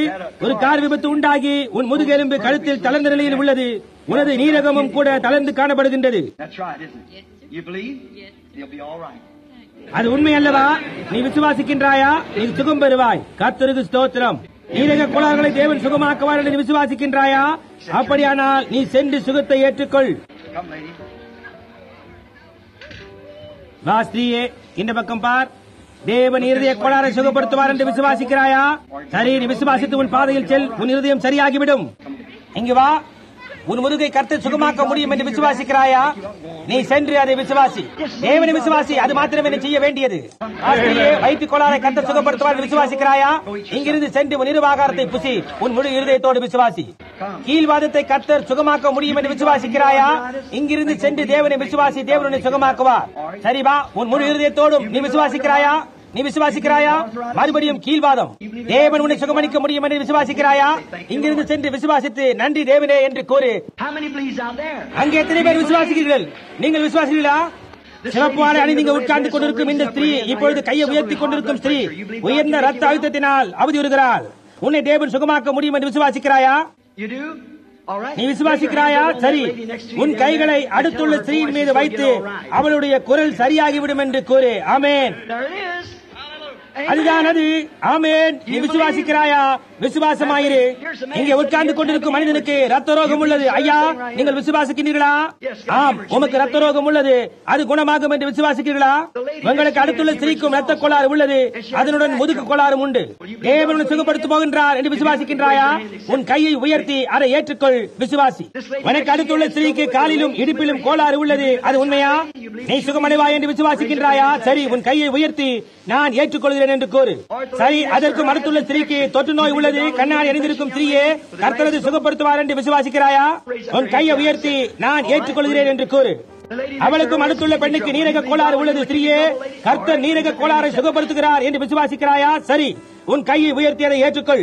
அவளுக்கு அடுத்துள்ள சிறுமிக்கு கலகண்ட மாலை உள்ளது. அதை கர்த்தர் சுகப்படுத்துவார் என்று விசுவாசிக்கிறாயா? உன் கையை உயர்த்தி அதை ஏற்றுக்கொள். எத்தனை பேர் உங்கள் முழு இருதயத்தோடு விசுவாசிக்கிறீர்கள்? அப்படியானால் எழுந்து நின்று அதை ஏற்றுக்கொள்ளுங்கள்.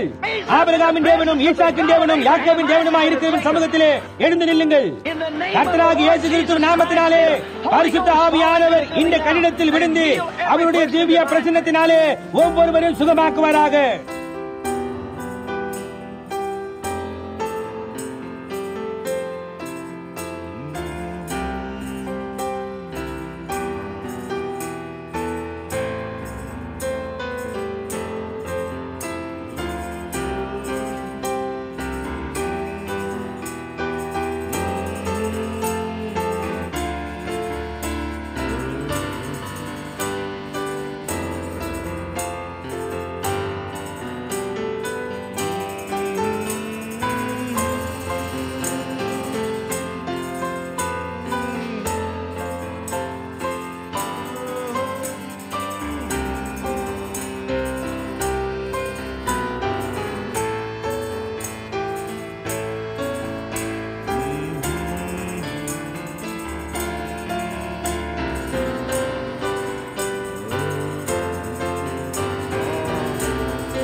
is to worship you.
worship you, Lord. I worship you, oh Lord. The reason I live is to worship you, is to worship you. Oh, I worship you. Oh, I worship you.